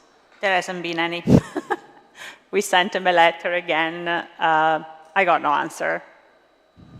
So I don't know. Your guess is as good as mine. There is the standard response. Sometimes, you know, I ask things and you just get nothing. They totally ignore you. I have no clue. Okay. I don't even know what is the hold up. Honestly, I do not understand it. I have no idea. I don't know why. I wish I had an answer for you, but I really don't. Yeah, so but the thing is, she is my child who's paying the price, not me. Yeah, well, we have the administration Thank here. you. Yeah, hopefully to answer your question today. Attorney Summerfleck, I guess, my thinking is, what are some ways we can work progressively or proactively? So something that we have in, education is something called vertical alignment, right? So, rather than having to really, do one step at a time, I know that's how it works. IEPs, it's based on the progress. But is there perhaps maybe a way we can, rethink the whole process where there's vertical alignment, so there's some expectation, and then it could be modified based on the achievement of the child? Have you heard any progressive measures like that? Okay. Because I know IEPs are individualized. Yeah, so maybe that's something to think about. I mean, I wanted to help provide some solutions. Maybe this is some way we can approach it. I think what's happening, I think what needs to happen actually is that, the parents that are very engaged, which are known as high profile parents, right? I think they're resources. They're resources to our school system, because they know so much, right? And we should embrace that, in the school system because of their expertise, their specialized expertise. So I really think that, we need to move away from this professionally driven IEP process to more of a collaborative process. And I think that's maybe the growing pains. And maybe we'll hear from, the administration regarding that. What are some ways where we can rethink this process so it becomes more user-friendly and more adaptive, right? Somehow we can streamline this and facilitate the process. I feel that. There's a way to bridge both parties. And I also want to put a plug for our Guam Public Library System. So we have a director, Chris Renigan. He was the librarian for JFK before he became the director, and he's bringing a lot of great tools to the public library system. And I think these are tools that we can use for not just children with disabilities, but the general population. So maybe there's some ways. I mean, recently my elder son went to the public library to get his library card, and he learned that he can access thousands of books on, I forget the term, it's the Amazon Reader? Oh, Kindle, thank you. So I do see our public library becoming a wonderful resource for the community just based on that. We don't have to buy the book. We're part of a system that allows anyone to access a spectacular library. So I agree wholeheartedly. I see our public library system is making itself relevant again. And that's perhaps some way we can address those gaps, right? I agree too. I love books. I'm a book junkie. I mean, in my family we have millions. My daughter has fun. For me, obviously I find something that is at their level and we have fun. Sometimes the reward is a book. And that's why, to me, to see it like this, it's really heartbreaking. The thing that I find incredible to me is that the teachers don't have the book. I mean, it's bad enough the kids don't have it, but the teachers not having them and needing them, that is just daunting. Sorry, it really is. Regarding the IEP, this is just a gut feeling. So I might be right, I might be wrong, I'm not sure. I think that majority of the times is really the teachers are willing to engage with you. As a parent, I had a wonderful meeting today with a teacher. I was super happy, seriously. And I can see they are eager to learn and to get to know my child better. I think it's a fact that it comes from the administration. And again, I might be right, I might be wrong. I'm not a mind reader, so I really don't know. But it's really up to what they can provide. That is my gut feeling. I hope they don't hate me. I certainly don't. But my point is, I don't think that is personal. I think that they have certain constriction, like shortage of teachers, shortage of that, and shortage of this, and then they try to buy time. The problem is, what happens to these kids? Is it fair? Is it fair to them? Again, maybe, I don't know if I'm right. I don't. I cannot know that. But no IP should last 10 months. Shouldn't. Again, this poor kid, what happened to this child? She has the right to a life. She will take forever to make progress. She can make progress. She achieved so many things that I never thought that she could achieve, but she did. And I really relished those times in which she was walking inside the school and not looking at me, actually, not looking back, because she was having so much fun, you know. Learning was fun, was not a burden. So no matter what their issue is, that it is, I don't know, I have no idea. Is it retaliation? Is they don't have the resources? They are not going to have a straight conversation with me? That's the thing, you know. Teacher would, and some of them they do, but administrator not quite so much. That is my impression. Again, it's not personal. I don't have any beef with them, but this is my child's life. Yeah, thank you, Mrs. Augustini. Thank you. We're hoping that the SPED division will shed more light on the IEP process so that we can, you know, make our own determinations. I honestly think Right, you can yeah. help with the law, because there should be something that is fair for everybody, children and school. Right. Thanks. Yes. Senator Perez, if I just could, you spoke about the IEPs being, again, I only speak on my experience with my child, but with the IEPs being collaborative, I believe that's exactly what they are. You're literally sitting down at a meeting and we say, let's introduce the team. So it is collaborative, and I just wanted to put, I was very fortunate though. I was extremely fortunate, but I was also very, I don't think I was high profile, but I just took it upon myself that that is my child, and I will make sure to sort of get what she needs for her educational purposes. So as far as the IEP, they are collaborative. You have a whole team there. So that was my experience. I'm so sorry that, you know, that's happening, but again, shortage of everybody. So that's all I wanted to say. Thank you, ma'am. Senator Brown? Thank you very much, Mr. Chairman. Certainly good evening to all of you. I did want to ask, and maybe Attorney Summerflick can help me with this, in terms of special education, I mean, who is the regulatory body that would oversee, for example, DOE, or even with DODEA, if they have special needs children? I mean, who would oversee to determine whether or not there's compliance with the requirements to assist these children? It's the federal government and parents. The federal government has oversight. Parents have the ability to file what's called a due process complaint.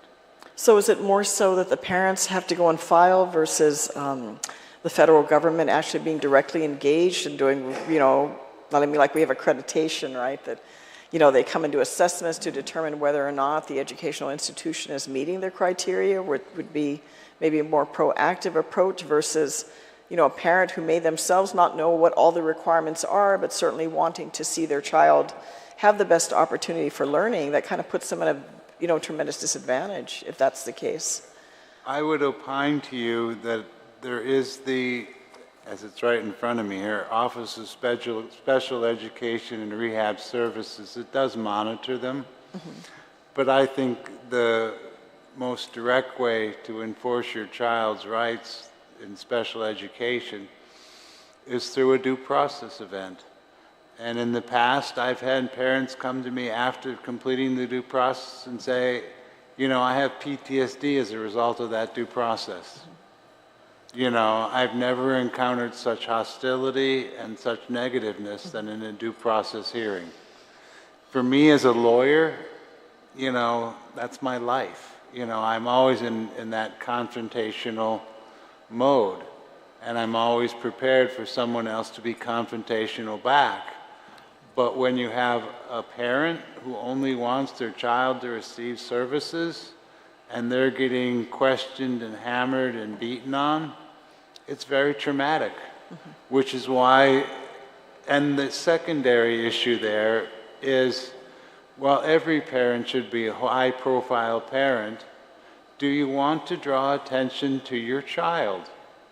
If you get angry or if you bring forward failures of a staff member at DOE, are you not concerned that that person has your child from 7 o'clock till 3 o'clock and what they can potentially do to your child? Multiply that times 10 if your child doesn't communicate. You know, and that is a very realistic fear that parents have.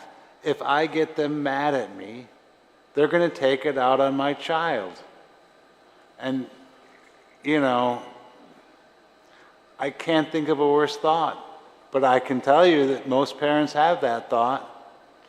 You know, I can tell you, and maybe this is going to sound sexist, but it's a reality, more mothers are more aggressive toward protecting their child than fathers are. You know, the concept of a mother bear, you've never seen that concept more clearly than when you have a special ed child. The fear, the protectiveness, the concern of what can happen to your child is very, very, very real. And you don't have control over any of it. You drop your child off, you take them to the bus stop, they're gone, they come home. You know, how many kids, if I were to ask my son who was autistic, how was it today? Good. What happened? It was good. Anything exciting happened? It was good. That's about the descriptive a lot of parents can get from their children about what happened in school, even if they're being mistreated. And I guess that's the fear about being a high-profile parent, is that everything you say and everything you do may have consequences toward your child. Unfortunately, in our society today, at lunch, I went home and I watched a senator wanting to go toe-to-toe with a union leader, calling him to fight. I watched another story about our former House Speaker walking by another representative, elbowing him in the back. Is this what our society is? Have we become so aggressive and so hateful that this is the way we behave? Imagine if you're a parent of special ed and this is our environment. Are you going to say a word in negative toward a teacher in fear that that teacher has your child and can cause them great harm? I don't know. I don't know. Well, again, I mean, from what you're saying, it sounds like there is no proactive review with regards to the implementation of these requirements, which again would be concerning. You know, I mean, like schools, they get accredited, they get, you know, assessed every few years to make sure they're meeting certain marks. And if there's not, I mean, that would be difficult. I mean, not just speaking out, but not having a mechanism of ensuring that these services are being provided. I mean, if it's every parent for themselves and every child for themselves, that's not going to go very far. It's not, but there are exceptions to that rule. We did 4 due processes to try and bring ADA services to Guam. Eventually they came, but that's 4 parents that had to stand up and go through a lashing, for lack of a better way of putting it. You know, and that's the hard reality. Currently, under the current deputy superintendent, we're able to resolve a lot of these issues by a recognition that, yes, we need to do that, so we'll do it. In the past, it was very hostile. And like I said, one parent has come to me and said, you know, after I had PTSD as a result of that due process. You know, that's how aggressive sometimes these meetings can be, these hearings can be. And it's unfortunate. It's unfortunate that there's not more of the collaboration. It's unfortunate that there are not more opportunities for parents to express themselves. But I would also opine to you, we have schools, I think we have, what, 41, however many schools we have? How many of them passed health inspection? You know, last May, the prior superintendent put out his review of the schools. It's horrendously bad. You know, do we even have sprinkler systems working in our current schools? I don't think so. Based upon what was occurring in May of 22, you know, so who's overseeing that? You know, and literally at this point, it has fallen upon the parents. The parents to take the Department of Education to court and say, here's what the guidelines are. Are you meeting them? Because I'm not seeing it. You know, what's going to happen come May when all these schools that are in double session and they're doing every other day, how are they going to get their 180 days? You know, we all know it. It's not something that the community's not aware of. It's not something pretty much everyone's not aware of right now. But is there anything being done to say, wait a second, we're falling way behind? You know, one of the things that the prior superintendent put forward was the right sizing the department. His study comes forward to say, down south, we have underpopulated classrooms. Up north, we have overpopulated classrooms. Why is that? Why are we keeping schools open that have classrooms with 6 kids in them? You know, and that's part of our dilemma, is we need to right-size our system. Like Senator Lujan mentioned, you know, this charter school gets $20 million. You know, how much are we spending to run schools that have less population and should have been right-sized long ago? You know, and I guess that's part of the issue. You know, I think that the reality for special ed parents is a different reality because we depend upon that education so much. It is literally the difference between my child will be productive later in life or my child will be living in my house under my care forever. And my biggest worry becomes what happens when I'm gone. Can I burden his siblings and say, you know, you need to take care of your brother or sister? What if there are no siblings? What happens to those children? And I think that's why you'll see so much effort put forward by parents of special ed students to try and get the system to fire, because it's really our greatest hope. And even with a firing system, it still may not work.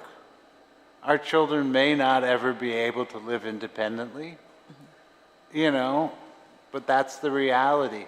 And it's that dilemma that parents look at of, you know, what does this mean that my child... I remember when we took our son to be evaluated in Minnesota by autism experts, and they said, your child's autistic. What does that mean? You know, we're on the internet reading everything we read about autism. We're trying to figure it out. You know, but these are hard realities that parents are facing. Sorry about that, boss. And that's why you'll see more special ed parents standing up and saying, no, you need to provide, than perhaps you'll see in regular ed parents. I think one of the things that's occurred with the recent crisis that's going on in education here on Guam is those parents of the regular ed students, they're pulling out. They're taking their kids, they're enrolling them in the private schools, they're enrolling them in the charter schools, because they're not special needs. And the schools can educate them. These children with special needs, there's no charter school for them. Hopefully, maybe sometime in the future there will be. But there's no private school for them. Give me a voucher for what? What good does a voucher do me My child can't go to any of your private schools. They don't have special ed teachers. You know, and part of that's the issue. If these schools that we call our public schools are, if these charter schools that we call public schools are truly public schools, then why don't they have a SPED program? Why don't they even have certified teachers? We require our Department of Education to provide certified teachers. I've done a due process with a private school or a charter school, and the charter school doesn't have special ed teachers. They don't even have regular certified teachers. So that's part of our dilemma. And that's part of why I would say to you, in looking at this, are we opening doors for these children? Or are we closing them? You know, we create this charter school system, but then we don't require them to have certified teachers. We don't require them to have a special ed program. How do we call that a public school? I don't think it is. I think the charter schools need to be held to the same standards as the Department of Education is held to. And I think giving them $7,000 or $8,000 per student is illusionary, because that $7,000 or $8,000 is based upon the special ed children. Throw that whack right out of the curve. If you're only teaching regular ed children, I would question whether it's even worth $5,000 per child, because it's the special ed children that cost the most. I mean, all of the related services that are available are expensive. You know, how much do we spend for these tiny eye people that we Zoom with all the time? I don't know. It would be a good question, though. How much does that contract cost us? I mean, I know what the autism consultant contract is because I've seen it. You know, and it's very expensive. It would be much cheaper to develop our local talent. I don't know if I've answered your question, Senator, or if I... Well, no, I mean, I appreciate all the information you're giving me. It's just the fact that there's no mechanism in place to even have someone internally or from the federal side coming in on a regular basis, you know, over a period of time to verify, are these services being provided?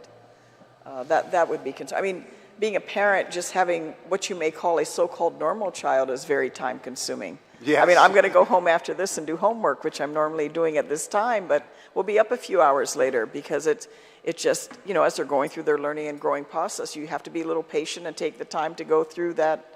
I'm going through the 3rd grade right now. Hopefully I'll graduate for the 3rd grade. I joke with my friends that I have twice as much education than they have, because not only did I go through the education process, but I repeated it 2 more times. With your children, you know, as well. with my children. Yeah. And everything that they're learning now wasn't part of my education. I think we're in the same boat, but I appreciate your insight in providing a response to my question. I thank you, Mr. Chairman. Appreciate Thank it. you, Senator Brown. Senator Kanata? I didn't really have any questions earlier, but thank you guys for coming out. I apologize for not being here earlier, but I just wanted to clarify.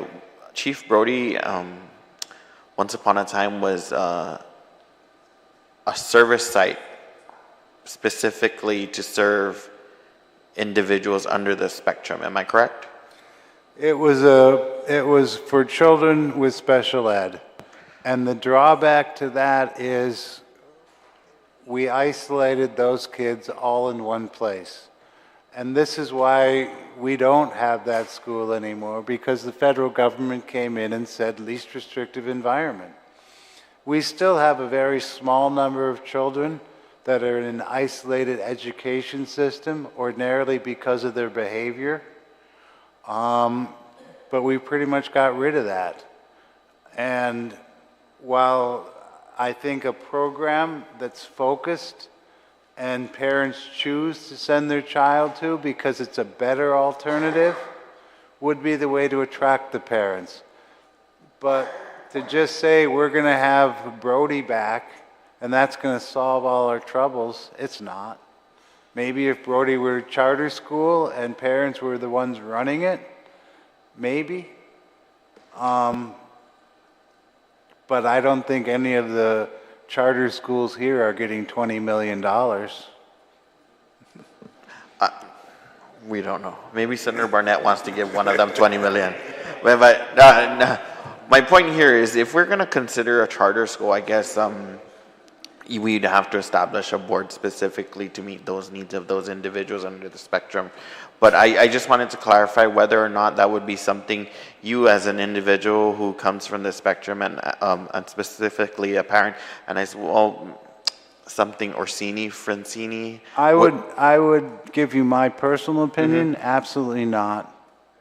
I mean, with our son, we used to have, for lack of a better word, play dates, where we would have, quote, typical kids come over to the house and spend the day. It wasn't overly successful because our son was autistic and they don't do well in socialization. But I think isolating them and separating them causes more damage. Duly noted. I would like to say something about it as well, if that's okay. I tend to agree with Attorney Sommerfleck. When my daughter was in elementary, she used to take content, so science, social studies, in general education, and she loved it. This year, we had planned to make her try general education classes. It didn't happen because I didn't sign the IEP, so guess what? She's still in the resource room doing what she was doing last year, by the way, so you tell me about that. She might not engage this much, but she really looks at the other kids. We were so lucky to have her attend cross country this year, together with the 1-to-1 and her regular peers. And tell you what, she loved it. I didn't know what to expect, but hey, she went to a meet with everybody else and she finished her race. And she was so excited because all the other kids, they were so nice, and my hat goes to the coach really and to them, you know, and to her peers, all encouraging her, calling her name, and she was running and she jumped and she was like, woohoo, I made it, you know, and that's the positive influence that regular peers have. They just need, I think, the right support. I'm heartbroken she's not taking those 2 classes in general education this year. It's not fair she's stuck where she is because they can't sign an IEP. Sorry, I don't know what the problem is, but it's terrible. Because sometimes it doesn't take actually much. I think with the right structure and a bit of organization or goodwill, it can be done. Again, in elementary it was happening and it was not an issue. So what is the big issue with middle school and not adapting? Taking a textbook, seriously, for the year, besides the fact they have no textbooks, which is a scandal up to me. I was shocked. I feel bad for the teacher, I gotta tell you. Sometimes I look at this teacher and if I could buy the books myself, I probably would. Maybe I'm gonna do that, I guess. You know, but seriously, having the program to adapt them, this teacher have no access to it. One login for the whole thing? Not okay. No. A simple book adaptation, a paragraph, can change which kind of an education a child can have. Why is not happening? Why? And by the way, it is hostile. It is awful. Due process, it is awful. It's absolutely awful. It's a shocking experience. I do not blame these parents. And now with what happened, right, and me having the famous A of Agostini stamped all over, let me tell you what the results are. Because there are 2 sides, you know, this is a very polarizing issue. I had people who I don't even know saying, you go girl, and I'm like, all right, well, I guess you saw me somewhere, you know who I am. But at the school level, or another level, I have people not even say hi to me. I enter the school and there's total silence. Some people are wonderful, they're professional, they say hi, how are you, the normal. Some other, they looked at me like this. My daughter forgot a water bottle a while back, probably towards the beginning of the school year. I went there to drop it to the office, and when they asked me the child name, and I said who she is, and this man looks up and down and says, say that again? State my name again. And he looks me up and down, all the way say, oh, I know who you are. I'm like, yeah, well, I won't comment on that. I say, well, please just give it to her. And he's right. My first thought is, this person is in this school, my daughter. My daughter cannot speak. If something happens to her, are they going to tell me? And then they don't send you a logbook anymore. You have no communication. And when you get emotional over a staffing, you get told that you are allowed to speak just when they say you're going to speak. This is a staffing. And they say that you are the bad guy. How would you feel? And that's what I told them. You know, you have children yourself, your parents. How do you feel if it's me? My child cannot speak, and she tried to smack her head against the wall. And you're not telling me why. And you're not talking to me at all. And you're not enforcing what is on this IEP, because even in the ancient IEP, it is written that they should send communication home every day, and you purposely suspended that. Again, I do not expect them to be friendly to me. I don't.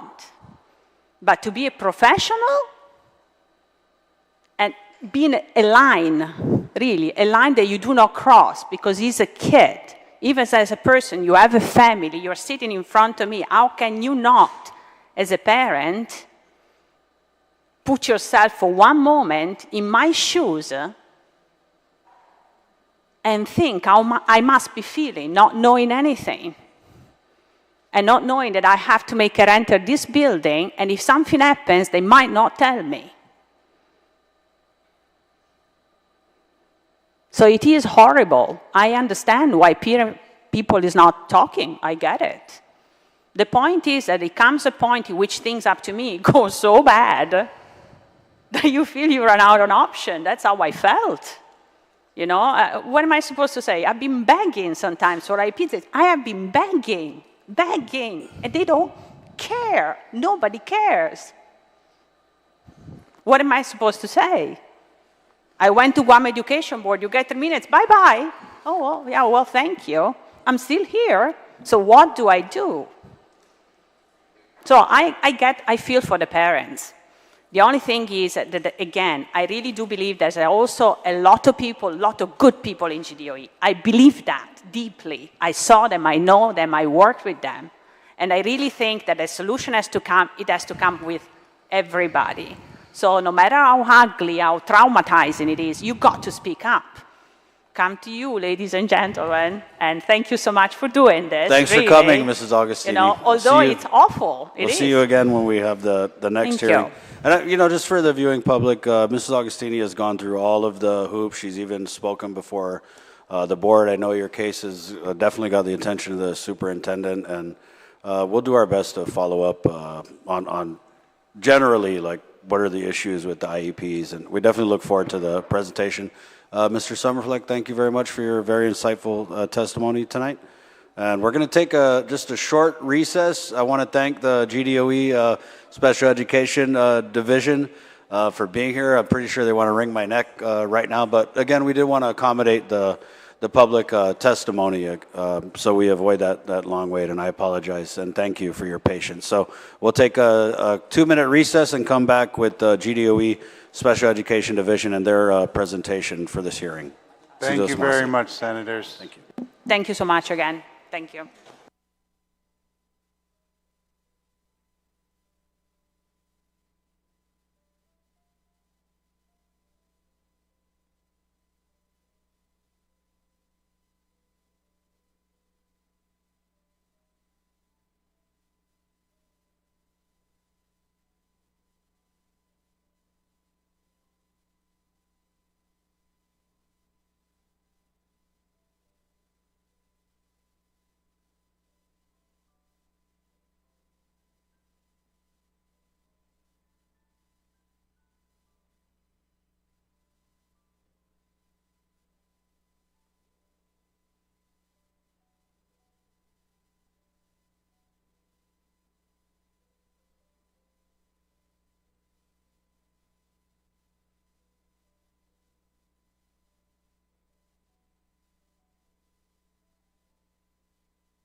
And we're back from a short recess, this oversight hearing of the Guam Department of Education Special Education Division.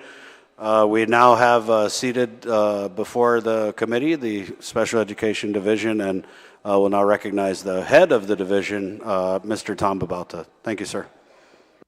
And did you want to start, I know you have the PowerPoint, but then did you want to start by responding to some of the comments and concerns that were raised in the public comment period? I think it's all folded into the presentation, so we'll kind of highlight it as we go along. Okay. All right. So good evening, Senator Barnett, Senator Brown, Senator Kanata. I know we lost a couple here. My name is Tom Babauta, and I am the Assistant Superintendent of Special Education. Special Education was recently moved to CNI under the leadership of Deputy Joe Sanchez.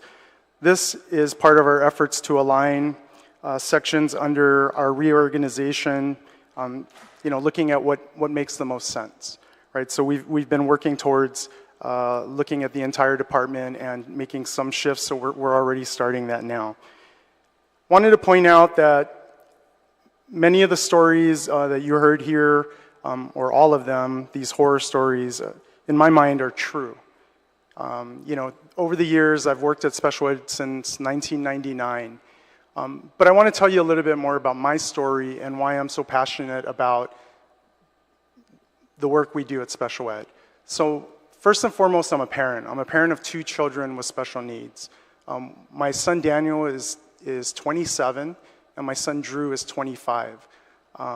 They are both nonverbal, lower functioning.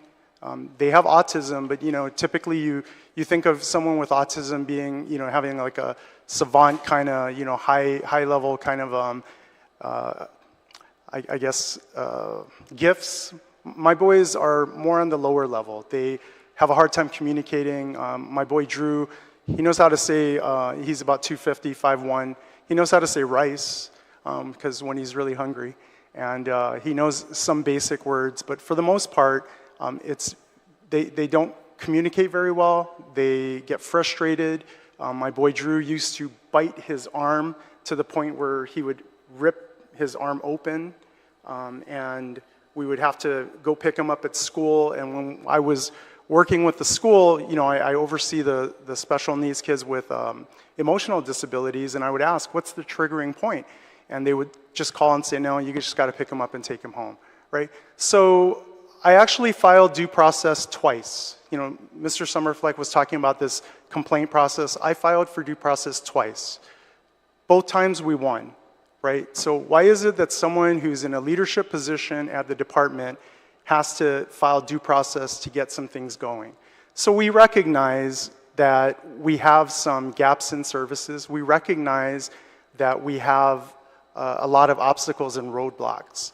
So when this position came available, I had really struggled if I was going to apply for the position.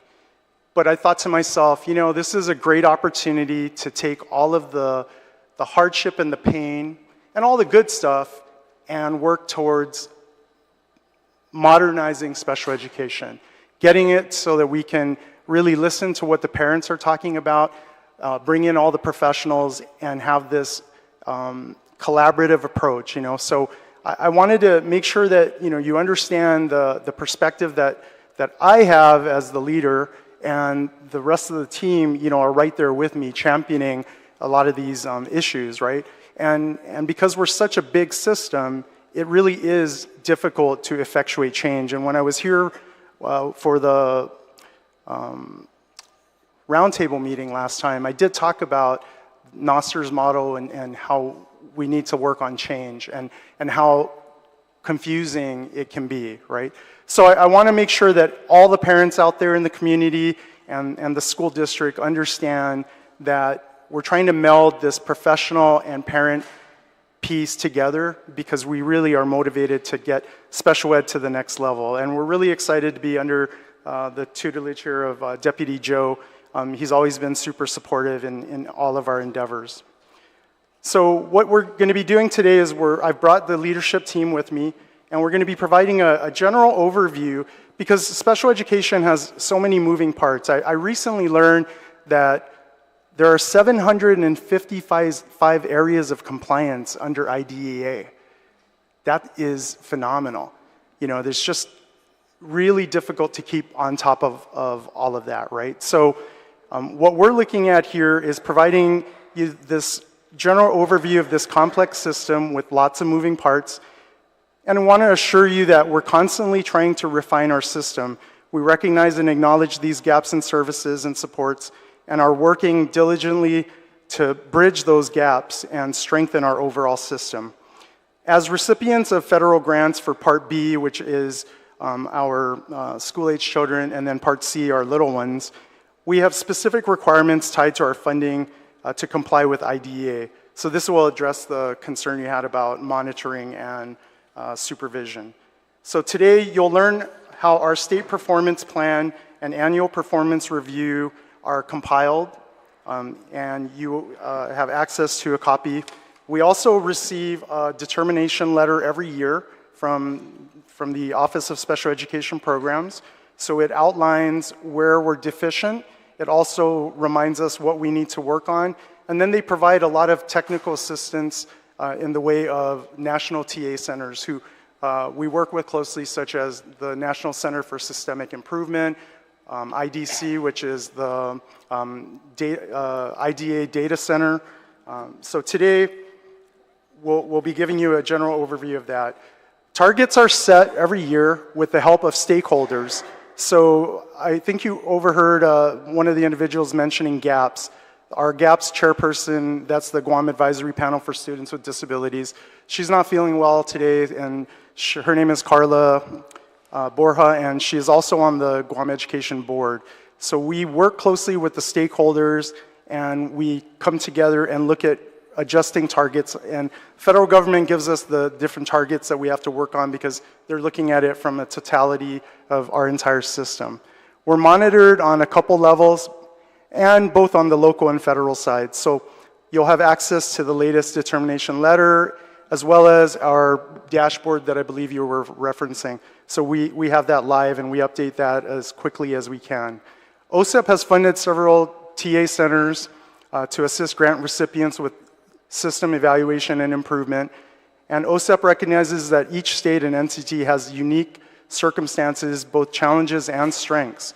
OSEP highly encourages us to use these TA centers to guide the process, which we do. We actively connect with them on a weekly basis. And we have monthly meetings with our program officer from OSEP.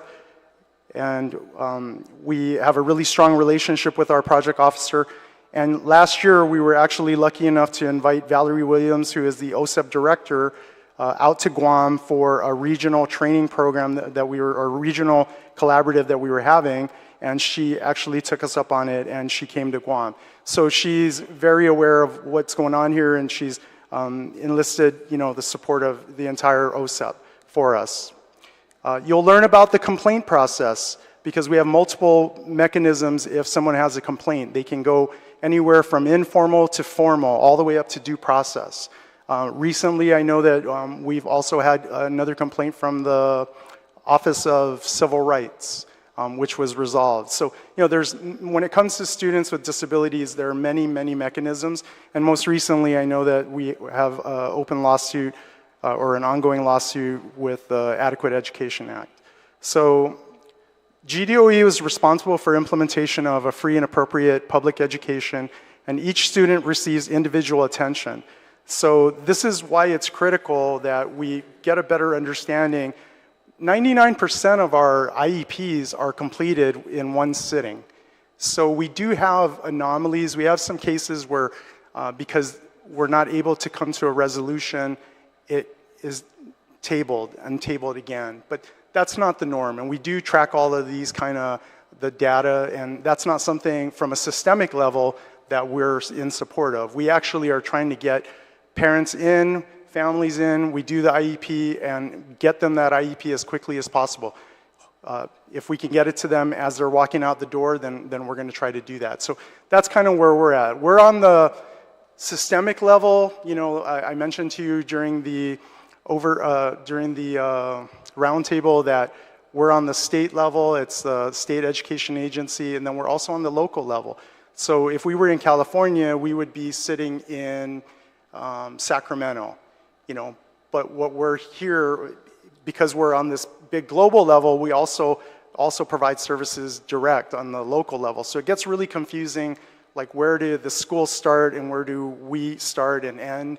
And I guess that's why, you know, we do have a lot of confusion with parents and as well as administrators. So we're trying to rectify that now. You know, we have an upcoming boot camp with all of the administrators so that we can pull everyone in and give everyone, again, a baseline so that we have fidelity in how we're approaching things and we have this one team, one fight kind of concept. So I'm going to turn well, let me talk about the agenda really quickly.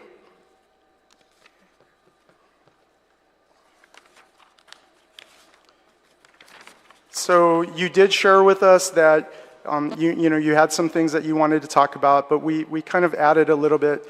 So we did add that we want to talk briefly about the Guam Early Intervention System, our birth to 36 months, because you know, in many other entities that is handled by public health. Here on Guam, it's handled under DOE Special Ed. And then we also have the Part B Special Ed grant, and then that's where we're going to be talking about the IEP process. We'll try to streamline it. It's pretty lengthy. The SPED-related services, supplemental aids and services. We're going to talk about the status of the certified teachers, and I know the big issue is at central office, but I think on a more global sense, we'll talk about it to include out in the schools. And then we're going to talk about that technical assistance and general supervision that the federal government is forcing us to look at and tighten up on our side. And then you had wanted us to address some of the travel issues, so we'll talk about that. So I'm going to turn this over to, if you're following along, next slide. I don't know, are we on a slide thing? AV, are we good on the PowerPoint? Okay, so here we are. Page 3. Next slide. Next slide, thank you. So these are our governing statutes. I'm not going to bore you with it, but you know, if you want to go back in and look at where our source documents for how we determine what's appropriate and what's not. And we have parents that came in and they have a certain expectation of what should be provided and delivered. Mr. Summerfleck also has certain expectations that he looks at, and this is where, you know, we want the same thing. We want the best education for each student, but sometimes we don't always agree on, the manner, the mechanism, and how that's going to be laid out. So that's why, you know, we have this checks and balances with his office, you know, where he can call us a task and we can then have that dialogue. But these are the different governing statutes. And then next slide. And then this just breaks down our Part B and Part C because, you know, and each of those sections, Part B and Part C, are unique entities, and we have specific annual performance review and a state performance plan. So when we present this to our board and we present it to our stakeholders, for Part B, it's GAPS. For Part C, it's the ICC. It's the Interagency Coordinating Council. And again, those include all the stakeholders from the community, both professionals and parents of children with disabilities. Mr. Babauta, are you able to provide any more information on the letter that was provided to the committee from US DOE relative to the Part B implementation? Sure. So every year, I have a copy right here. Every year what happens is after we do our submission of our annual performance review, so it's a self-study, and we're guided through this and we're taken through this with our different TA providers, and then ultimately we sit down with our project officer, we do the write-up, we submit it, and then they chew on it for a couple months, they kick back some questions, we respond, and then when they give the final response, then it tells us exactly where we need to focus our efforts on for that year based on our grant funding. But additionally, you know, I wanted to make sure that you understood, though, this is something that many of the states struggle with. So when we put things in perspective, almost all of the things that the parents were bringing up here, you're going to see that nationwide. You're going to see the shortages of teachers nationwide. All you need to do is Google teacher shortage, and you're going to see all these, you know, within the last couple months, articles popping up. Yeah, we were kind of joking with each other up here after reading the letter that it basically said you're in trouble, but in a nice way. Yeah, so, when we've reached back to them also, we've asked, can you give us specifics? And they say, no, you can't water down, the services, you can't change your certification requirements, you have to meet all of these requirements, figure it out, and so we have to try, and that's kind of what we do on a regular basis. We're just constantly checking back with OSEP, we're checking in with our TA providers, and we're trying to tweak it. So we'll be talking a little bit more about our upcoming, we've been selected to be put on a cohort 4 where they're going to be coming out for a site visit, where they're going to do a full-on, for lack of a better word, inspection. And they're looking at everything from our SOPs to our delivery of services, and they're going to be coming on site and looking at everything and then reviewing and then giving us a more comprehensive evaluation. Sorry, Mr. Bauta, to interrupt again, but how would you characterize this inspection and this visit? Was this something that was there something that GDOE did or didn't do that raised a flag that prompted this visit? No, under this administration, the Biden administration, they're really looking at equity as an issue, and they're really wanting to modernize the IEP process as well. So what they wanted to do was roll out some of these changes, but it's just too much in one sitting. So they broke it down into 5 cohorts. The first cohort was seen, I think, about 2 years ago, and then they're just catching up with the second cohort now. So it's just something that they're going to hit every state. We just got cohort 4 as our selected cohort. And then the last thing is we've been on needs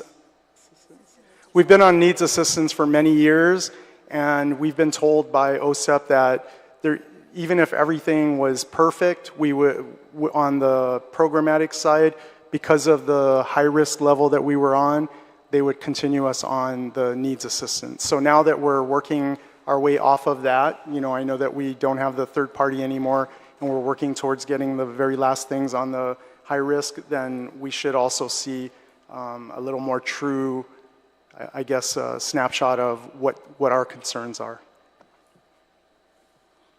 So I'm going to turn the floor over to Kathy Tydenko here. Good evening, Senators. My name is Kathy Tydenko, and before I pass it on to my colleagues, I want to talk a little bit about the program that I oversee, which is the Guam Early Intervention System. I provided some brochures, and should you guys have any information, we could talk about that later. But the Guam Early Intervention is a fund that comes out of IDA, Section C, Part C, and it's specific to children birth to 36 months of age.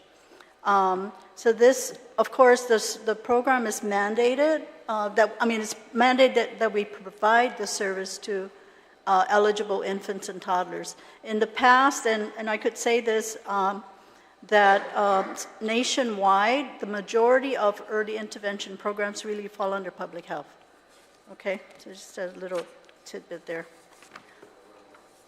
Pardon me? Sorry. The early intervention, next slide, I'm sorry.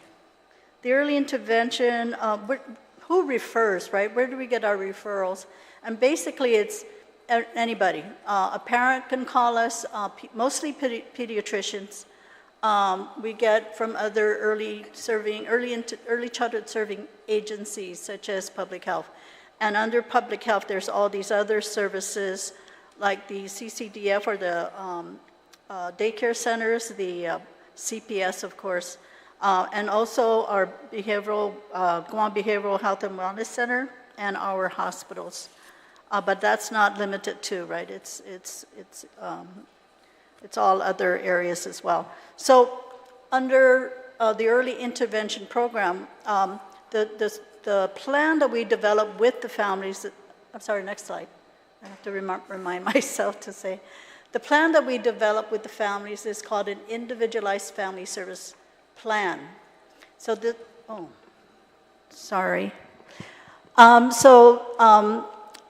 like my colleagues, we have an IEP at the schools. The birth to 36 months of age, we have an IFSP. So again, the process is similar. we do a lot of child find. We go out and we do screeners, and we do an evaluation. We determine if the child meets our eligibility criteria. Under our eligibility criteria, 4 categories, not like Part B, there's 13 categories. Under Part C, there's the developmentally delayed category, established risk, biologically at risk, or environmentally at risk. So there's eligibility, there are definitions for that, and again, we could talk about that another day, but families and children and their families can fall under one of these 4 eligibility criteria. If eligible, we have a multidisciplinary team that goes out. Our services are out in the homes or in the community. Sometimes we go to our public libraries because they make it available to our families. But we go out, we work with families, we develop, through the multidisciplinary team, we develop an IFSP. The IFSP, because our babies grow pretty fast, so the IFSPs are reviewed every 6 months, and we do an annual review and not like a triannual when they get a little older, right? So it's done annually. Next slide. Currently, and this, I was gonna note that this changes every day, but right now the number is we have active children, about 120, and we have new pending referrals that are about 54. So I just wanted to share that with you. Let me go to the next slide. So early intervention services, we do a lot of partnering with, of course, public health, right? Under public health, there's that preschool development grant, which we have done a lot of stuff with our other early childhood serving partners, Head Start, the pre-kinder, even folks in the child care, daycares and stuff like that. And so we've come together and done a lot of training together, look at child development, how do we look at child find, how do we do child find together, and so forth. So these are the other 8 programs under public health. Project Basita, Project Carino, Child Care and Development Fund, which is CCDF, the daycares. Guam Early Learning Council is another council that we provide updates on our program, because they come together and they say, okay, Head Start, early intervention, preschool, Project Basita, let's talk about how your program is doing. So we always have to share out every quarter. We also support the Guam Early Detection and Intervention, knowing that every baby's born on Guam, before they leave the hospital, are afforded the hearing screening at the hospital. If they failed their hearing screening twice, it's an automatic referral to early intervention, okay? And then we also have a nurse in our program that goes up to the hospital on a weekly basis. Sometimes the nurses up there are so busy, but she goes up there and says, do you have any children or families that you might think might need our services? And then, so they would connect us to that family, okay? Going into what are the types of things that we do something called the Village Playtime. And we try to work around, we're trying to reach all the villages, but we've done a lot of playtime activities where we go into the village, mostly the mayor's office or a Dedado Community Center. We ask the parents in that village, if you're not in kindergarten, you still have little kiddies, bring them over, because we have Head Start there, we have our special ed preschool, early interventions there, and then all the other services from public health. We come in, and we are there, we do activities with the children. That's another way of identifying if a child might need special education, right, or early intervention. We've done early childhood care and education fair with other agencies. There's something, we also support the Guam Homeless Coalition, so when they go and provide support to the homeless, we are also there to share information about our program. DOE is involved with PDG with what we call the Jump Start to Kindergarten. And so we have babies birth to 36 months, but then when they leave our program, right, they're 3 and 4-year-olds, and so the jump start to kindergarten is something that, further information, maybe Mr. Sanchez can talk about it, but it's something that we do to try to bring families together and see what they might need to prepare their child for kindergarten, right? And so we were so excited to do this, but then the typhoon hit, and so we had to kind of back off a little, but now we're getting back into this activity that we want to provide to different villages, right? Early intervention is doing a family learning session, which is every other month. We collaborate with the library. We say, hey, can we do a session, invite all these families who have children birth to 36 months. And sometimes they come up and they're 4 or 5-year-olds, and that's okay. So we do sessions on, and we do strategies for families on how to communicate with their children, how to increase their developmental skills in the area of communication, social, emotional, and so forth, right? And I'm trying not to waste these valuable time that we have with our Part B site. But like again, we do collaborate with outside our DOE. We work very well with public health. Next slide. The Guam Early Intervention System does have a council, which is the Interagency Coordinating Council. Now, this council is appointed by the governor. Every member in that council is appointed to the governor. In the ICC bylaws, and it's also in the Part C regulations, it talks about who should be in the council, right? So these are the folks that guide us and give us recommendations on how do we not only look at early intervention, but look at all the early childhood programs that we have, and how can we get together to ensure that kids have access to early childhood. But not only that, kids with special needs, right? Kids need to be identified very early because the first 3 years of their life is a big deal. Let me see if there's anything else I want to add. And that's it. If there's any questions you guys like to ask, again, I provided those brochures. Thank you, Mrs. Tydinko. I guess the main question I had was, where do people go to find out about all of your outreaches that you do? Do you have a website or? We are working with the Guam Early Learning Council website, so we kind of jump into them and then we are now working with, we've been just recently been collaborating with our PIO. Am I saying that right? And so anything that we do goes through them, so that they could, anything that goes out on their website, on the DOE Facebook, I think. So we're trying to get to, because we have kids in the Part B side, and they're parents that have younger kids, and sometimes they just don't know about our program. Thank you, ma'am, for the hard work your division does. And Deputy Joe, if you could just put me in the loop, and whenever they have an event or there's a flyer that I'll make sure you're in the loop, yeah. sir. Yeah. I'd like to share those. I'll make sure you're in the loop. Thank you, ma'am. Did Senator Brown, did you have any questions for early intervention? You're good, Senator Kanata? Thank you, ma'am. Hafade, my name is Judy Roberto, and I'm another program lead on the Part B side.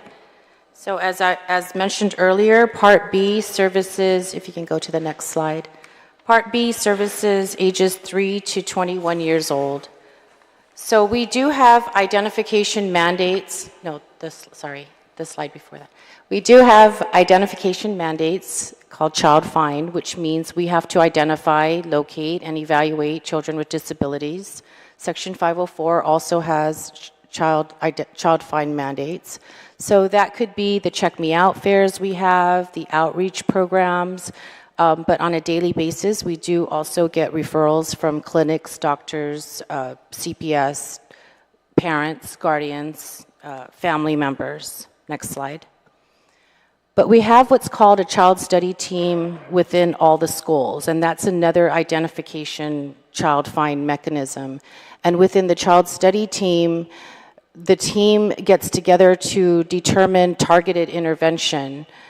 So that is not under the special ed purview. That's in every school.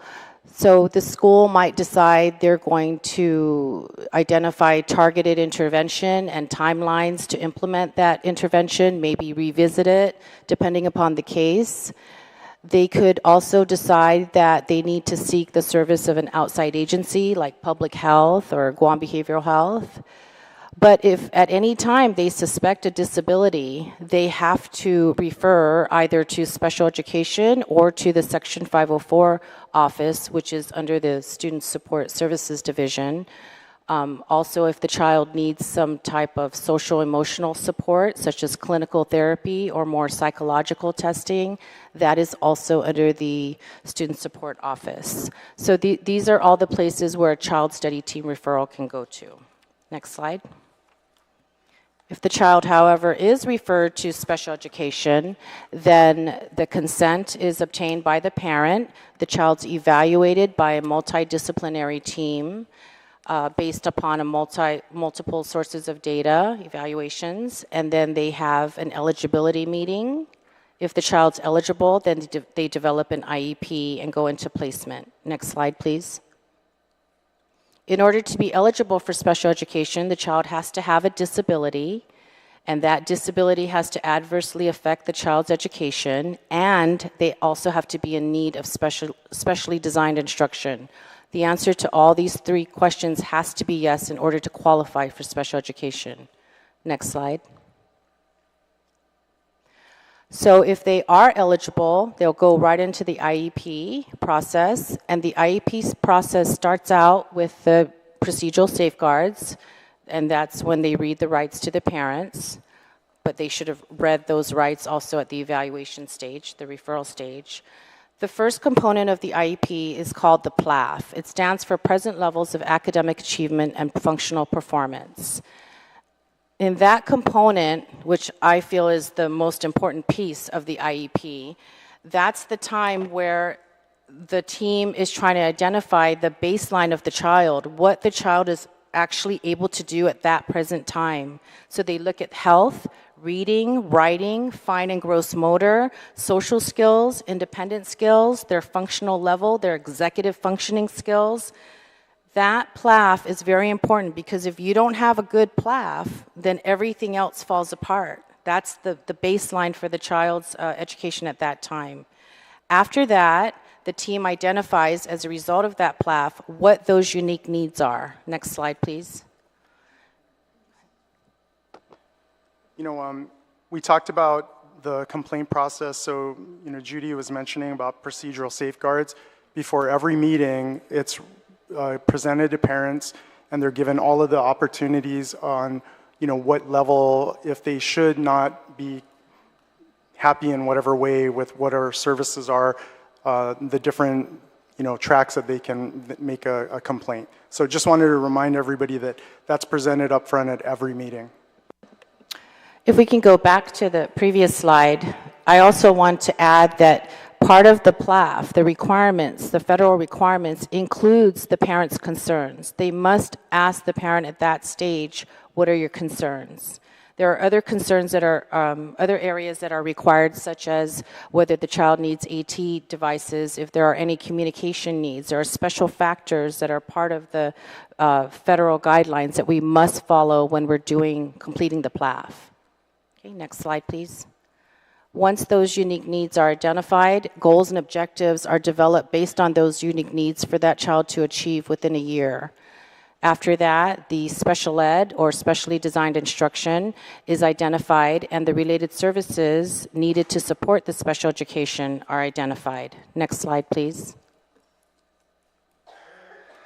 Then we'll talk about supplementary aids and services, behavior management plans, AT devices, paraeducators, and then there are other required components in the IEP process, such as whether or not that child will participate in the district-wide assessments, whether or not that child's goals and objectives need to be carried on through non-instructional time, such as summer breaks, how we're going to monitor progress, what training and support does a team need in order to carry out that IEP. So there are other components in there as well. And then after that IEP is completed, the team has to determine the least restrictive environment where this IEP can be implemented, and that's called placement. Next slide, please.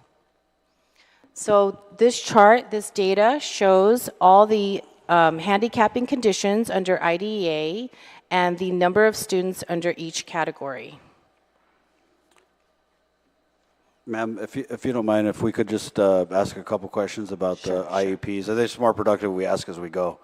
Okay, so I got from the special education dashboard, because I know you said that the IEPs and the dashboard does show that you're 99% complete, but when you click on the breakdown, I'm noticing there are certain schools at League One Elementary, 11.1% overdue, George Washington, around 11%, JFK, 13%, Southern High, 13%, Agata, around 9%. So I understand the vast majority of the IEPs, according to your data, are completed, but how do you explain some of these numbers at some of these schools? And then if you could maybe, we did hear testimony tonight, I don't want you to go into any specifics, but under what conditions would an IEP take several months to complete? Sure. Thank you. Let me start with, if we're looking at multiple things. So some of the things we're looking at are, when there's a referral made, we have 60 days from the time the parent signs off and the referral's put in place till the assessment is complete. So that's one thing that we're working on and tracking. We also track what happens after that assessment time to determine, if it's within a reasonable amount of time that we implement the initial IEP. We also evaluate every 3 years. Students are brought up for reevaluation, and during that time, we're looking at the need for continued services, if there's any significant changes, either regression or improvement. So there may be occasionally students that are taken off of special education and transition back into just fully general ed. And then, so these are some things that are being tracked in terms of numbers. So when we're looking at overdue IEPs, for instance, it may be that a meeting happened, but the actual write-up hasn't been submitted into the data office, because we can only go off of what's going on in the data office. And so on a regular basis, on a weekly basis, we get updated, what's pending, on the 60-day timeline, we get updated on what's pending and the overdues, and then so do the schools. So we've actually worked out a mechanism where we're providing general universal assistance to all the schools. There are some schools that are getting targeted, and then some are getting very intensive. So again, some schools are struggling for whatever reason, and then we take that data for each of those schools and sit down and work with the schools. So every one of the leadership here are assigned to work closely with a particular school to meet the compliance requirements. So there are many different things that we're monitoring, and then sometimes we're monitoring for some specific items. So it really just would depend, like when you said about the J.M. Guerrero, I believe that is because they didn't have the meeting right after the, in time, right after the completion of the evaluations. But again, these are things that we look at, we draw down the data, we review it, we come up with a game plan, and we kind of work with each school to work on trying to get to that compliance. Okay, but were there any other? Mm-hmm.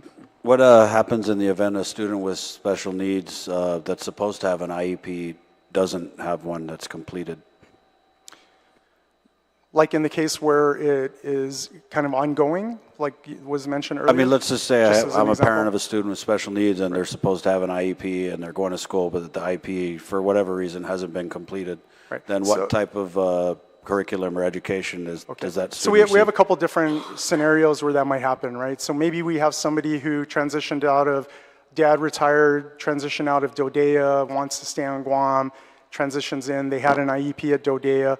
So what we do is we try to mimic as much as possible the IEP from Dodea up front while we're working on creating the IEP on our side.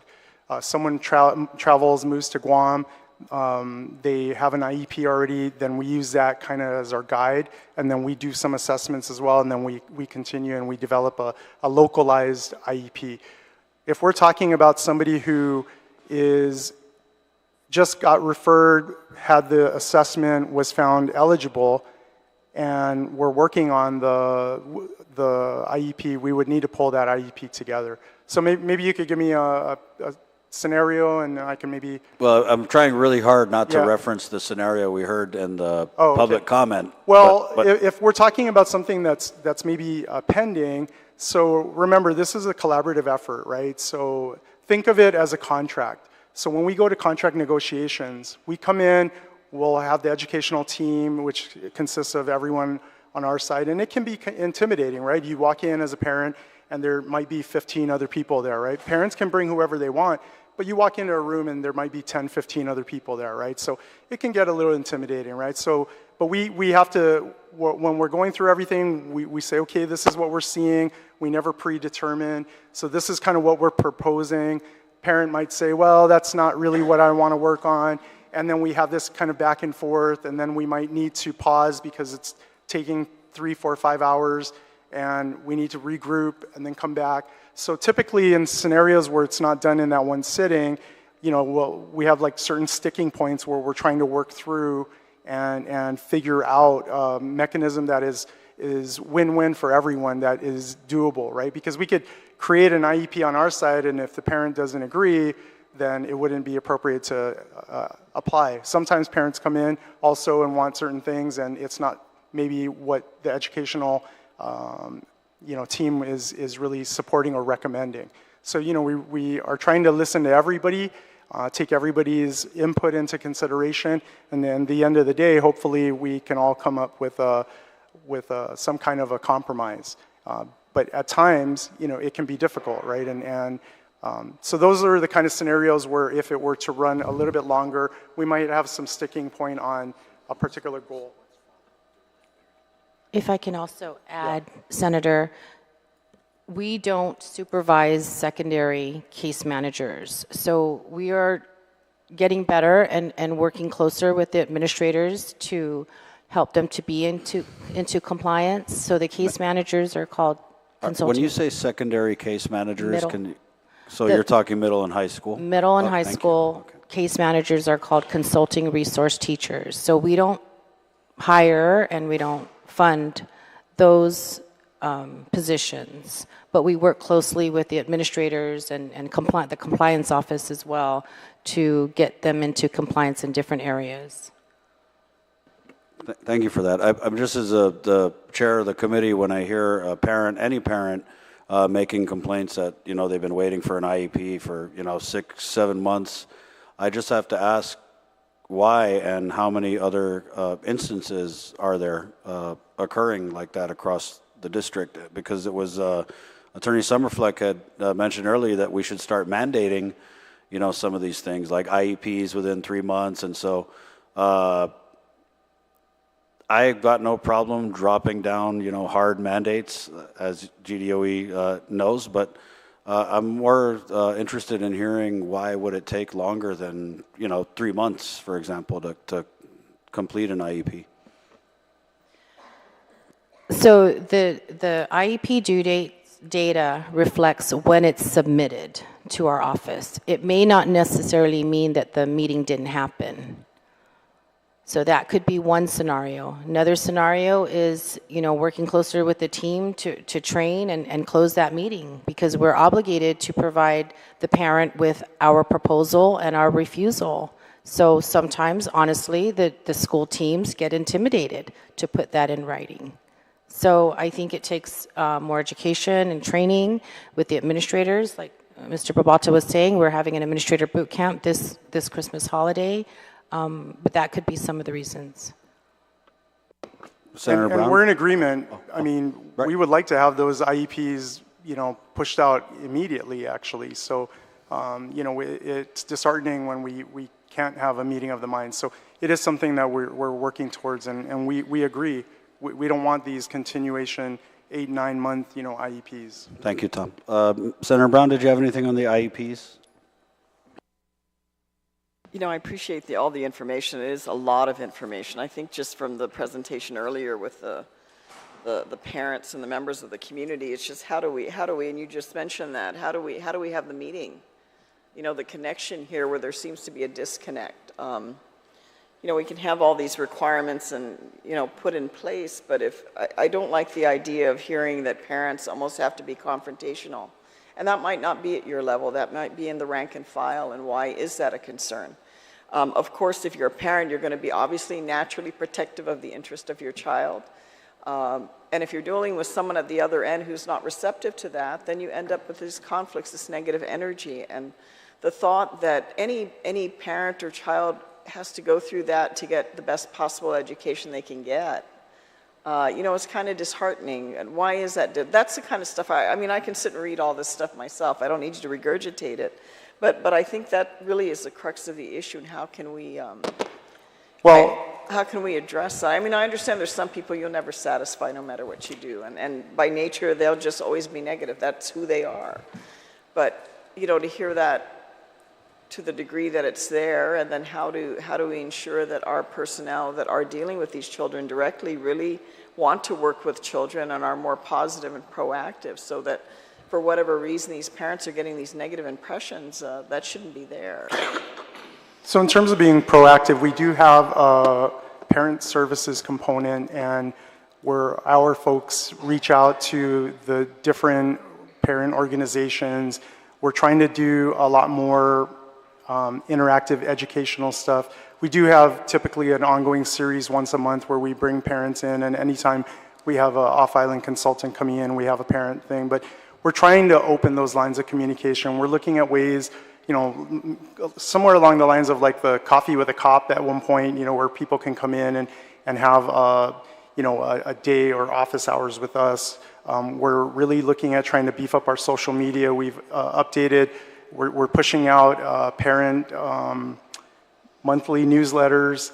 You know, we're trying to find ways where it's less intimidating, because we do recognize, you know, coming in and, you know, bringing up concerns is scary for most folks, right? So we're trying to minimize that. We're trying to make it as easy to access us as possible.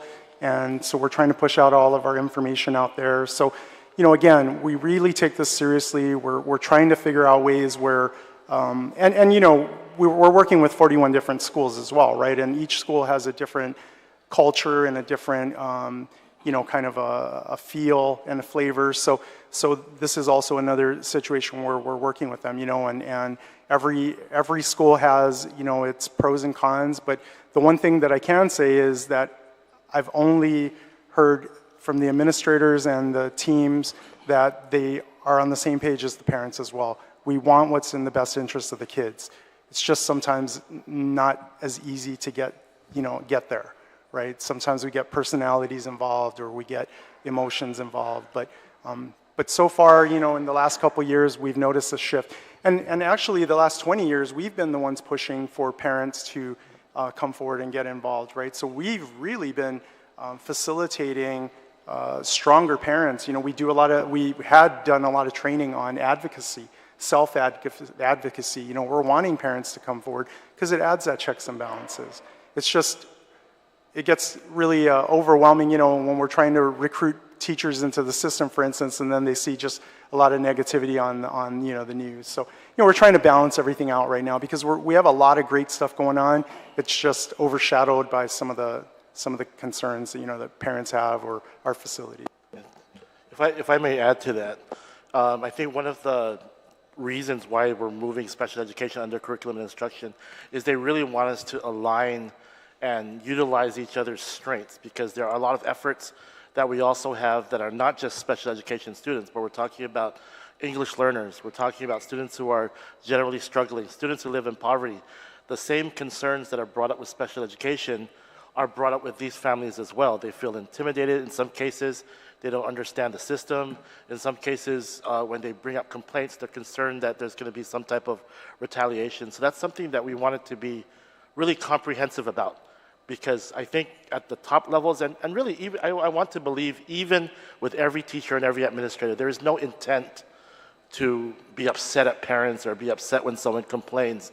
But sometimes it's just a natural response where, when people complain, you have a negative looking face, and because we're figures of authority, sometimes that gets intimidating when it comes to the parents, especially when they're in a really sensitive situation. So, we've already been discussing, how to kind of unify some of our outreaches and bring parents in and really let them know that we want to be partners with them, right? Because especially, for example, parents who are from the outer islands, culturally they're very shy, and they don't necessarily know how to advocate for themselves. So we try to have events and activities that kind of bring them in socially, whether it be through sports or whether it be through, informationals, so that they feel more comfortable in the school and they can advocate for themselves. I know that there's a lot of practices that special education has, some of it mandated, some of it not, but we really want to consider using some of those processes for regular ed students.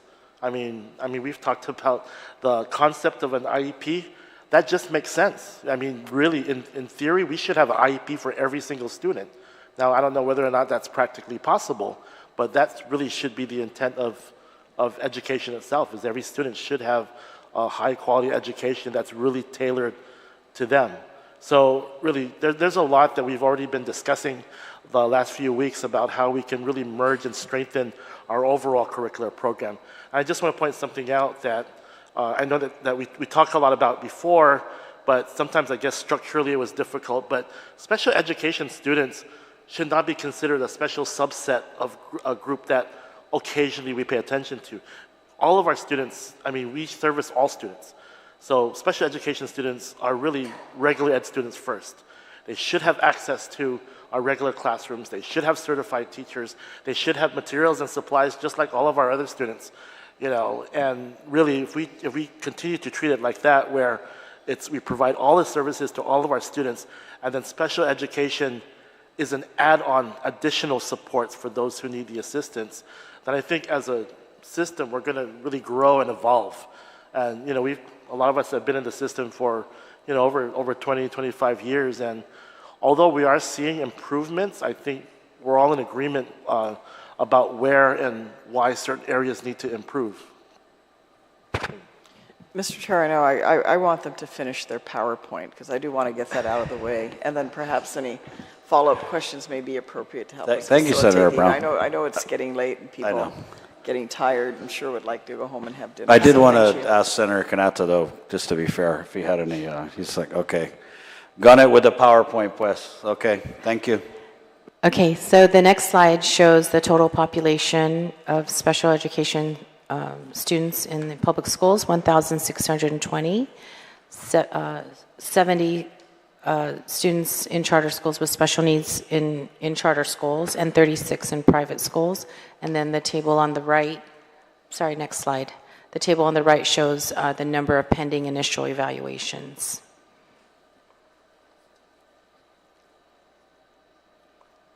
Next slide. The next data shows by level, again, elementary, middle, and high, of the number of students in general education classes, 80% or more, 40 to 79%, or less than 40% in general ed classes. These figures do not represent the kids in the regional programs, correctional facilities, or kids that are homebound because of their disability. And then next slide. The next slide shows the number of, so every 3 years, the kids get re-evaluated to see if they continue to meet our eligibility criteria. So this slide shows that we have 1,688 students current, 38 overdue, and then 559 of the 1,688 used existing data. And I know this was one of your questions prior to today. So IDEA allows the teams to review existing data to see if the data is sufficient to redetermine eligibility so that the child doesn't have to maybe unnecessarily go through a whole assessment. So if the team knows that the child continues to display autism, continues to need services, then they can use existing data and not have that child evaluated. However, if the parent requests for the evaluation, then they must conduct it. Okay, next slide. This slide shows and this is as of November 1st, the number of current IEPs in the elementary, middle, and high, and the number of overdue IEPs. Do you have any questions? I don't know if you covered already the apparent difficulty you have in meeting the IEPs at the high school level. So, once again, we do not hire or supervise those case managers. However, we provide the training and support on a biweekly basis and also office hours every other week. One of the things that we started doing was staffing with them on a quarterly basis to see what the status of those IEPs are. When we are alerted, we talk to the administrator. The compliance office also monitors different areas of compliance, and that is one of the monitoring pieces for compliance. Can I just highlight, so, Judy had mentioned about the biweekly training. So this is something that we implemented this year. We saw a drift from, everyone being on the same page. So we're pulling everyone back, getting everyone centered again so that we can reset. So that's where we're doing the biweekly training, and then on the weeks where we don't have the training, there's office hours where folks who have questions or concerns come in, and then they can work it out with the team, and then they can address them. It's almost like a tutorial, and then that way it should help them to kind of get everything set. So we're hoping by the end of this year, we're all back to reset. Thank you. I just wanted to add that Tom has forgotten to mention that every member of his leadership team serves as a school liaison to all the schools. And so when we look at our monthly reports, we go out and we meet the school and we try to determine how we can help them come into compliance with those overdue IEPs. Oh, my name is Michelle Camacho. I am one of the leadership coordinators. Next slide, please. Related services are supportive services that are required to assist a child to be able to benefit from the special education that was determined in their IEP. This table shows the number of students in DOE that require these related services and the number of personnel we have in our district to provide those services. Next slide, please. So that brings into question what was being spoken about earlier, our contracted services. Because we have such a shortage of personnel to deliver services, we must contract outside agencies to provide services. And the procurement process require us to go out for bid, and unfortunately teletherapy services were underbid services on island, and the companies on island also don't have manpower to provide us therapists to service the number of students that need these related services. So this table shows you how many students are being serviced through contracted services. What's not listed here is physical therapy, because we are in the process of trying to hire a physical therapist. However, we have to go to the board so we can pay him a little bit more than starting pay for DOE. And while we're doing that, we're also trying to contract physical therapy services to ensure our students are still getting the services they need. Next slide. Hafaday, my name is Noreen Guzman. I am a program lead with the Division of Special Education. So during the development of an IEP, the IDA requires that IEP teams consider supplementary aids and services. And so one of the items for this evening's oversight is specific to supplementary aids and services and assistive technology. But first, right, we wanted an opportunity to discuss, well, what is supplementary aids and services and what is its purpose? So as the IEP teams develop the child's IEP, they consider any kind of aids, services, or other supports that will enable a child with a disability to be educated with their non-disabled peers to the maximum extent appropriate. Now, these aids, services, and other supports are provided in the general education classrooms, other education-related settings, in extracurricular and non-academic settings as well. Next slide, please. Now, one component of the supplementary aids and services that the IEP teams consider is assistive technology.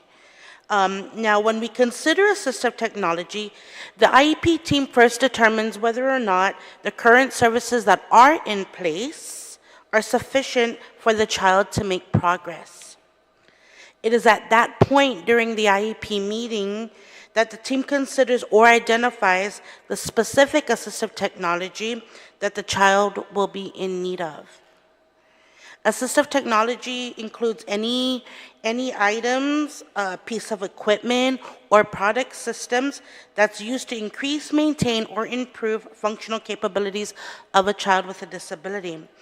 The AT can be either purchased commercially right off the shelf, it can be modified or customized.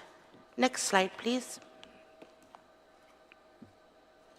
So when we think about the different levels of AT services, it can be broken down into 3 levels. We have low, medium, and high. Low-tech devices are those that are easily available. They're inexpensive. They don't typically require batteries or electricity. And we have some examples listed there. The next level is medium-tech devices, and these are typically digital, and they require either batteries or some sort of power source. And the third level is our high-tech devices. Now, these devices are typically computer-based. They're a lot more sophisticated, and the specifications of these devices can be tailored to the child's needs. Next slide. This table shows the total amount of students that should be receiving devices. We've broken it up into tablets, gross motor, and FM units. Now, currently, there are 345 students in need of either a tablet or a laptop. Now, of the 345, there are 18 students, pending a device, and currently, those pending devices, those 18, they are on order. For gross motor devices, we do have 30 students in need of gross motor devices such as wheelchairs, standers, walkers, or gait trainers. Okay, and of the 30, 12 students are pending their device, as you can see. We do have an update, though. Of the 12, we have 2 wheelchairs that are on order. We also have 2 more wheelchairs that are on island, but we're pending parts from the manufacturer. The remaining 8 devices are pending procurement. I'll bring your attention to the last area. We do have 27 students that require FM units or a hearing aid. Of that number, 2 students are pending receipt of their device.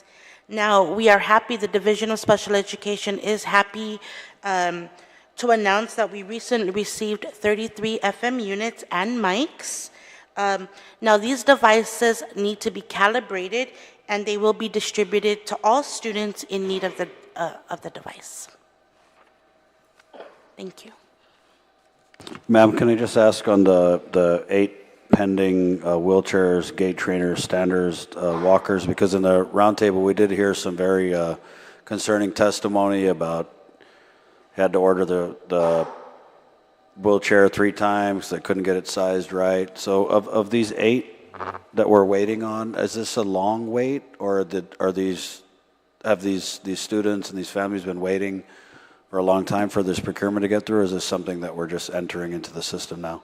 Unfortunately, the families have been waiting a long time. Our procurement system is not perfect. We have a lot of limitations. However, I am working on doing an open purchase order so that we can just order the wheelchairs as we need them, and that will be done before the end of this month. Ma'am, when you say the families have been waiting a long time, can you provide us an I idea? don't have a timeline. I'm new to special education. I just started this year, but we are refining our processes, and they were ordered before I arrived, but they were not converted to purchase orders, and so we must restart this process. And we have your commitment that you're going to do everything you can to expedite that process? The open purchase order will be prepared by the end of the month. Thank you, ma'am. Can I add, we've also placed an individual specific to address the procurement needs for special education in our procurement office. So we have an individual that works specifically on special education items. So we have regular meetings and we can talk about the priorities. So that's a new implementation in addition to the open purchase order, which will make it a little easier to grab. That's good to hear. Thank you. Good evening, Senators. My name is Michelle Camacho, the other Michelle Camacho. There's two of us. And I'm also a program lead with the Division of Special Education. I will be talking about supplementary aid, specifically training in AAC and ASL. So next slide, please. Okay. So first, AAC, training in AAC or Augmentative Alternative Communication. It is IEP stipulated and is based on the student's unique needs in the area of communication. The speech therapist assigned to the school or student is able to provide the training to the educational team upon request and as stipulated in the IEP. For ASL or American Sign Language, the IEP stipulated training in American Sign Language is based, again, on the student's unique need. The deaf and hard of hearing teacher is able to provide the training to the educational team, again, upon request and as stipulated in the IEP. Okay. And then there were some questions regarding training in AAC and ASL that we received. The first question, sorry, next slide. How many staff are trained to use these devices or ASL? The training of staff in AAC or ASL is dependent on the unique needs of each student, the needs of their educational team, and is based on the IEP stipulation.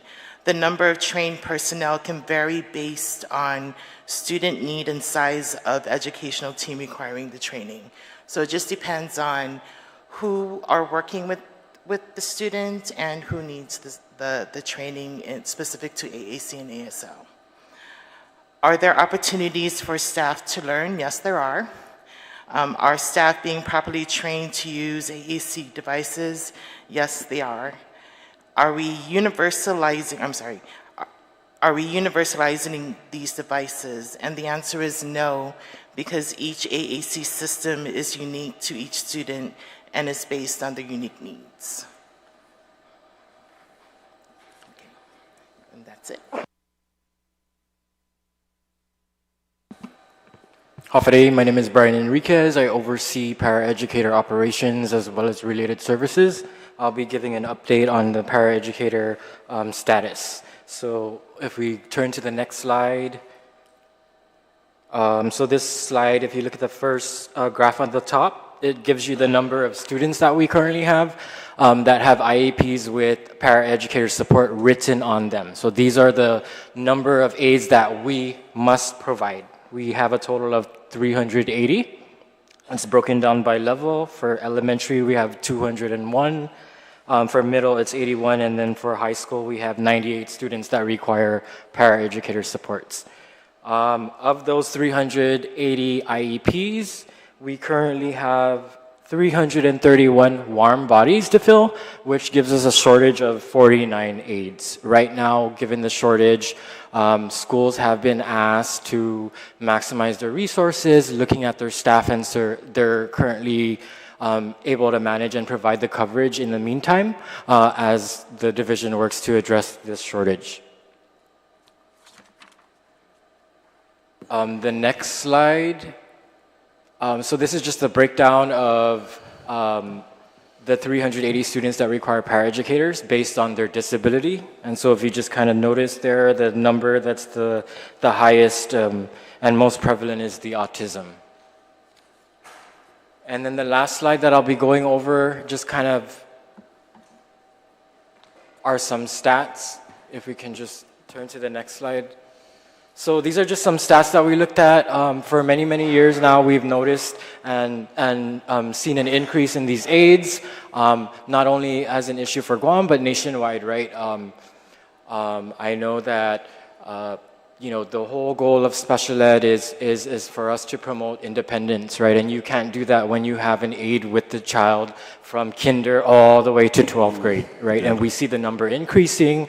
And so we wanted to look at some of the data. So we pulled data from, these were extracted from the Office of Special Education from the U.S. Department of Ed. Every state that receives federal funding is required to provide annual reports, and these are published on their website. So these are pulled, so these are the stats and the numbers. So if you look at the first five blocks, so this represents school year 15 and 16, and it represents 6 states and territories, including Guam. The first chart represents Arizona. So in school year 2015-2016, Arizona's total population, their numbers were at 7.1% of their SPED population required paraeducators. The second one represents California at 8.6%, and then here's Guam, the highest one at 16%, followed by Hawaii at 9.9%. We have Nevada at 3.3%, and then also Washington at 6.5%. So if you can just kind of take a look, you can see it's very obvious out of the next 5 years that Guam is definitely the highest. Unfortunately, we weren't able to extract every single state. I think that would have been very interesting to see. Are we the highest? So at least the 5 random ones that we did pick is very concerning to us, right? What are we doing? Why are we, some of these states double their count, right? What are they doing and what are we doing? And so that's something that we've kind of honed in. We've been very proactive looking at what their system is, how they do it, and how we do our system, and then kind of looking at how we can improve that and lower that number. Because the last thing we want is for these students to have these aids long term, and that's what we're seeing. That's what is the most concerning to us. I think that's part of the reason why we're having so much issues with the numbers getting so high, and it's contributing to the shortage that we're experiencing. Yeah, I think it's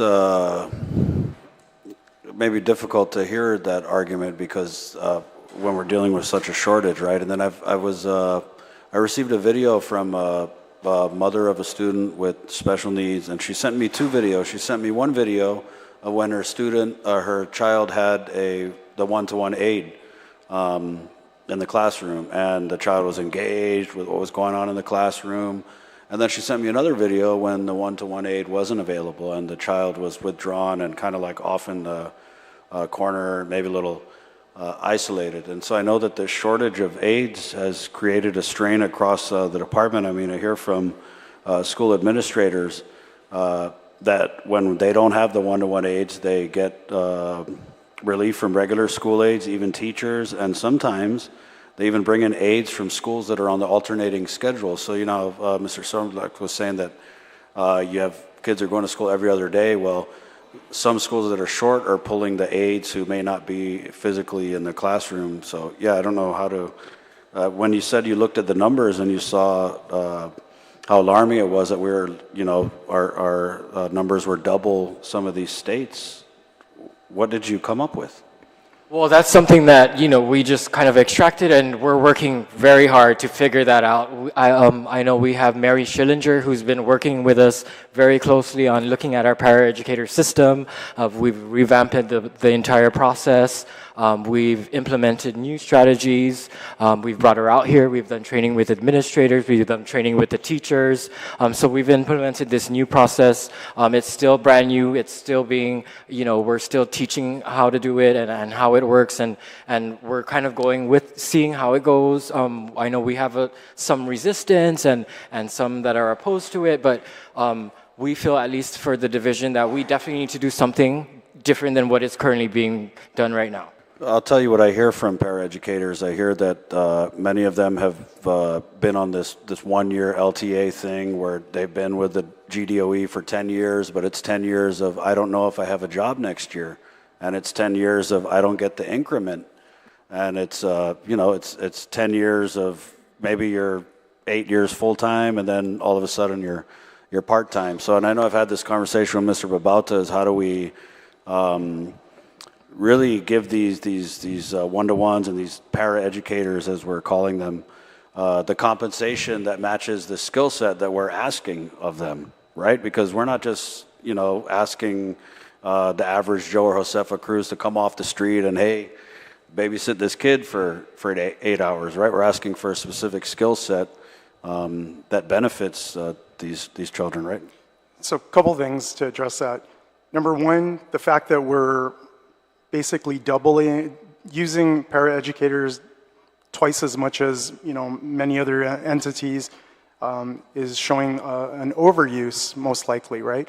Now, culturally, we do things a little different here, but it can't be so different on how we implement the system. So that's why we've reevaluated. We're looking at doing an assessment, a reassessment on all the students that have paraeducators, and then we're trying to figure out ways where maybe instead of one-to-one, we've moved away from the concept of one-to-one and maybe more zone coverage, right? If you have somebody who just requires passing time or feeding, and then we can cover down, as a team.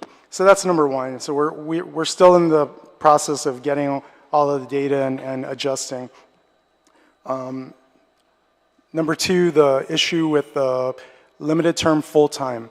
So again, I think you've heard me mention this. When I came on board in '99, we had about 80 paraeducators. Now we're at 380. So we've swollen, and the numbers of students have gone down. We're at 1,600.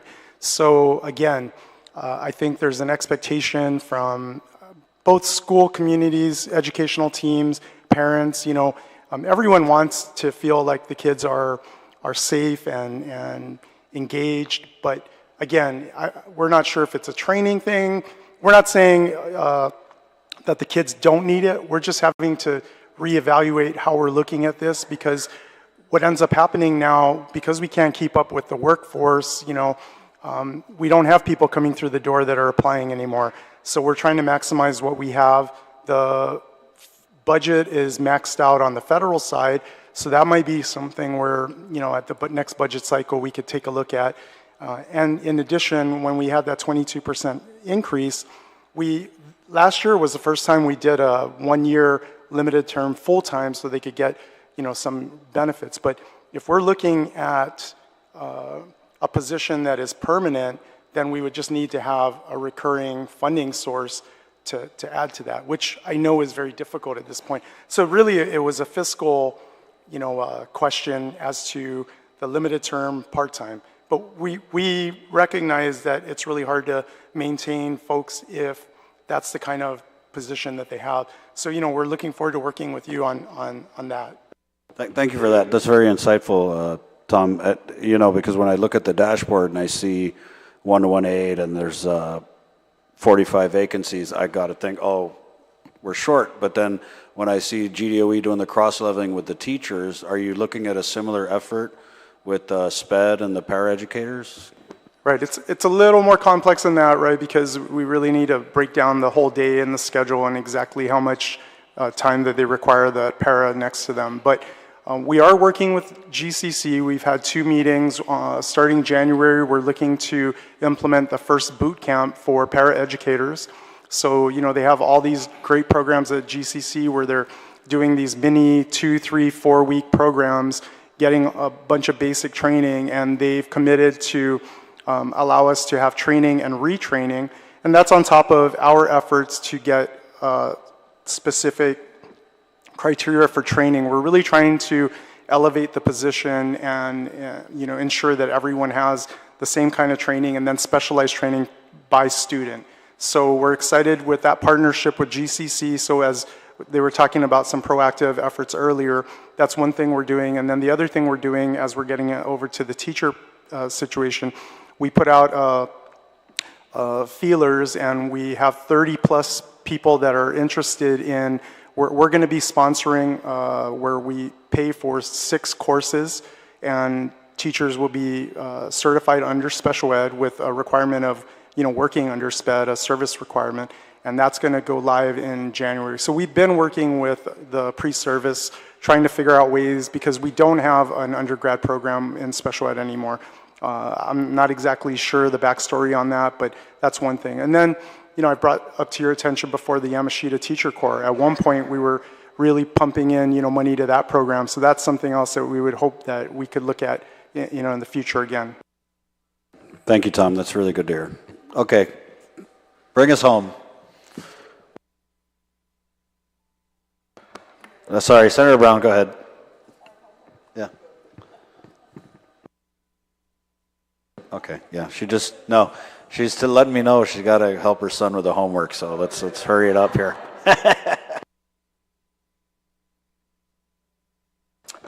Okay, I know one of the concerns was certified teachers. My understanding from you was that the concern was folks mainly from the division at special ed, but we're going to talk a little bit more broad. In UOG in 2019, we had 3 education folks that were certified under special ed, 2021, and then in 2021 and 2022 and 2023, we have 0 graduates. So we're seeing a decrease in the amount of folks that are interested. We also have a ton of folks out there who have master's degrees in special ed, but are not wanting to teach in a special education classroom. So, those are some things that maybe we could collaborate on in terms of a bonus or incentive for these folks to get them back into the program, or look at other ways to entice them to come back to special education. It's not always about money, but we also need to have some sensing sessions with them to find out what exactly pushed them out and the reason why they left working with special education, because then we could work on, improving the system that way. If you can flip the next slide. So these are the teachers at the district office. So I want to clarify that out of the district office, we have mandates that are based on our grant. So when we look at folks at central office, many of them are conducting psychoeducational evaluations, doing leisure ed services. We have SPED coaches, we have vision specialists. So these aren't folks that are sitting at a desk. These folks are out at the schools, integrated into the schools and working. And then for our SPED coaches, we have been covering down on shortages out in the community. So, and then I'll maybe turn it over to Deputy Joe to talk a little bit about the cross-leveling. Did you want to address that? Or? So just know that the superintendent, although the deadline was set to January 16th, the cross-leveling, the maximization is still active. So they're talking to their teachers, they're discussing their positions. Based on I don't want to give out exact numbers because I don't want to be wrong, but based on the number of total estimated overages, we should have enough to cover all of the vacancies that we currently have. So it's really a matter of moving those teachers into those positions that are vacant. Okay. Next slide. So this is what I mentioned earlier, where we're going to be visited for that inspection, and these are the different areas that they're going to be doing a deep dive. They're going to be looking at our fiscal management, integrated monitoring, sustaining compliance, so you could read that there. So they're looking at how are we integrating into the system, how are we providing support. So on our side, we're responsible for providing monitoring and support. So not just pointing out some deficiencies, but helping them to get on track, from the state level. So this is kind of a guide that we're working with, and we're confident that we'll be ready for the visit. Next slide. These are the OSEP-funded technical assistance centers that we work with on a monthly basis, and some of them even on a weekly basis, like the NCSI. So these are the folks that help us to get into compliance from the state level. So when we were talking about almost like accreditation, that's kind of the process that they're looking at. you know, what is the district office doing, what are the, down at the school sites, what's going on over there, and then how it's all integrated together. So this is our total system, and these are all the folks that we tap on to help us to, you know, improve our service delivery. Next slide.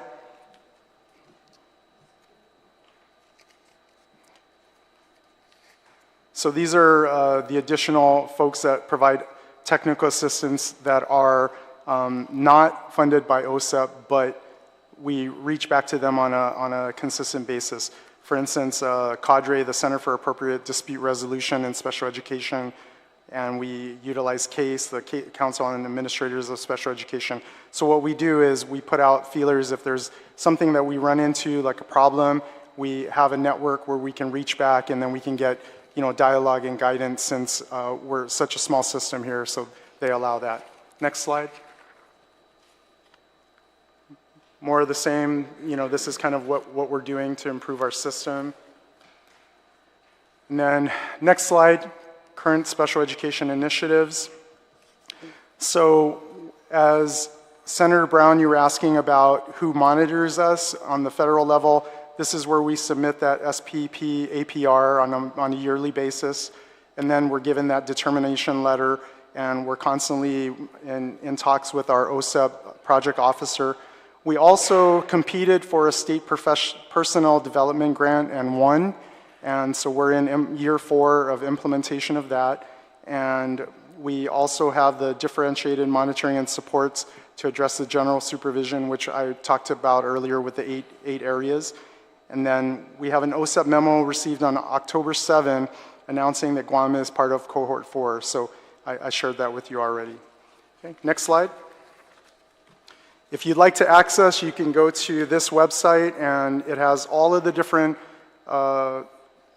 you know, entities and states. And what you'll find is that we're on par with many of the other areas. We have some benefits because when we're going to roll out something, we're much smaller and it's easier for us, but we also have difficulty because if we can't roll it out smoothly, then, you know, we get stuck. And so, you know, we have some pros and cons there. But if you want to look here and you can compare, I don't like to compare one section against another, but if you can compare like Guam to some other areas, you'll see that, you know, although we're lacking in some areas, we're actually, you know, on track with the rest of the country.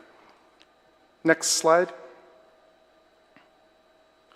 So this is where it breaks down the 4 levels of determination, and right now we are at needs assistance for less than 2 years.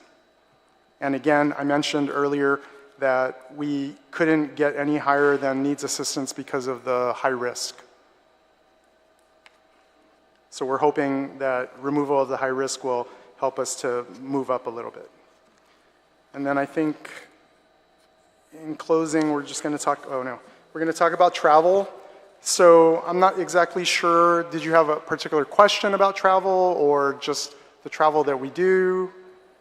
So we attend national meetings, primarily OSEP, based on our determination letter. You know, they have all these national centers for technical assistance, and when they pull in folks, right, like right now we have one of our staff members who's out at a data conference. So what they do is they get all the data managers together, they come in, it's a meeting, it's not a conference. So they come together, they roll out the latest requirements for the year, and then, you know, they say, hey, this is how we want it done. And then, you know, so we have a lot of meetings that are based on our grant. They're grant requirements, they're all grant related somehow. And then we have many of them that are sponsored where, for instance, they'll say, we would like the data manager and parent services at this meeting. And so, you know, these are meetings that we go to get information and share information, or if we have a grant-related item like the SPDIG, where we go there and we provide updates to our project manager on what's going on. So these are all part of and built into the grant. Now, we also have brought over professionals. We brought over 5 professionals to do training on island in the last year.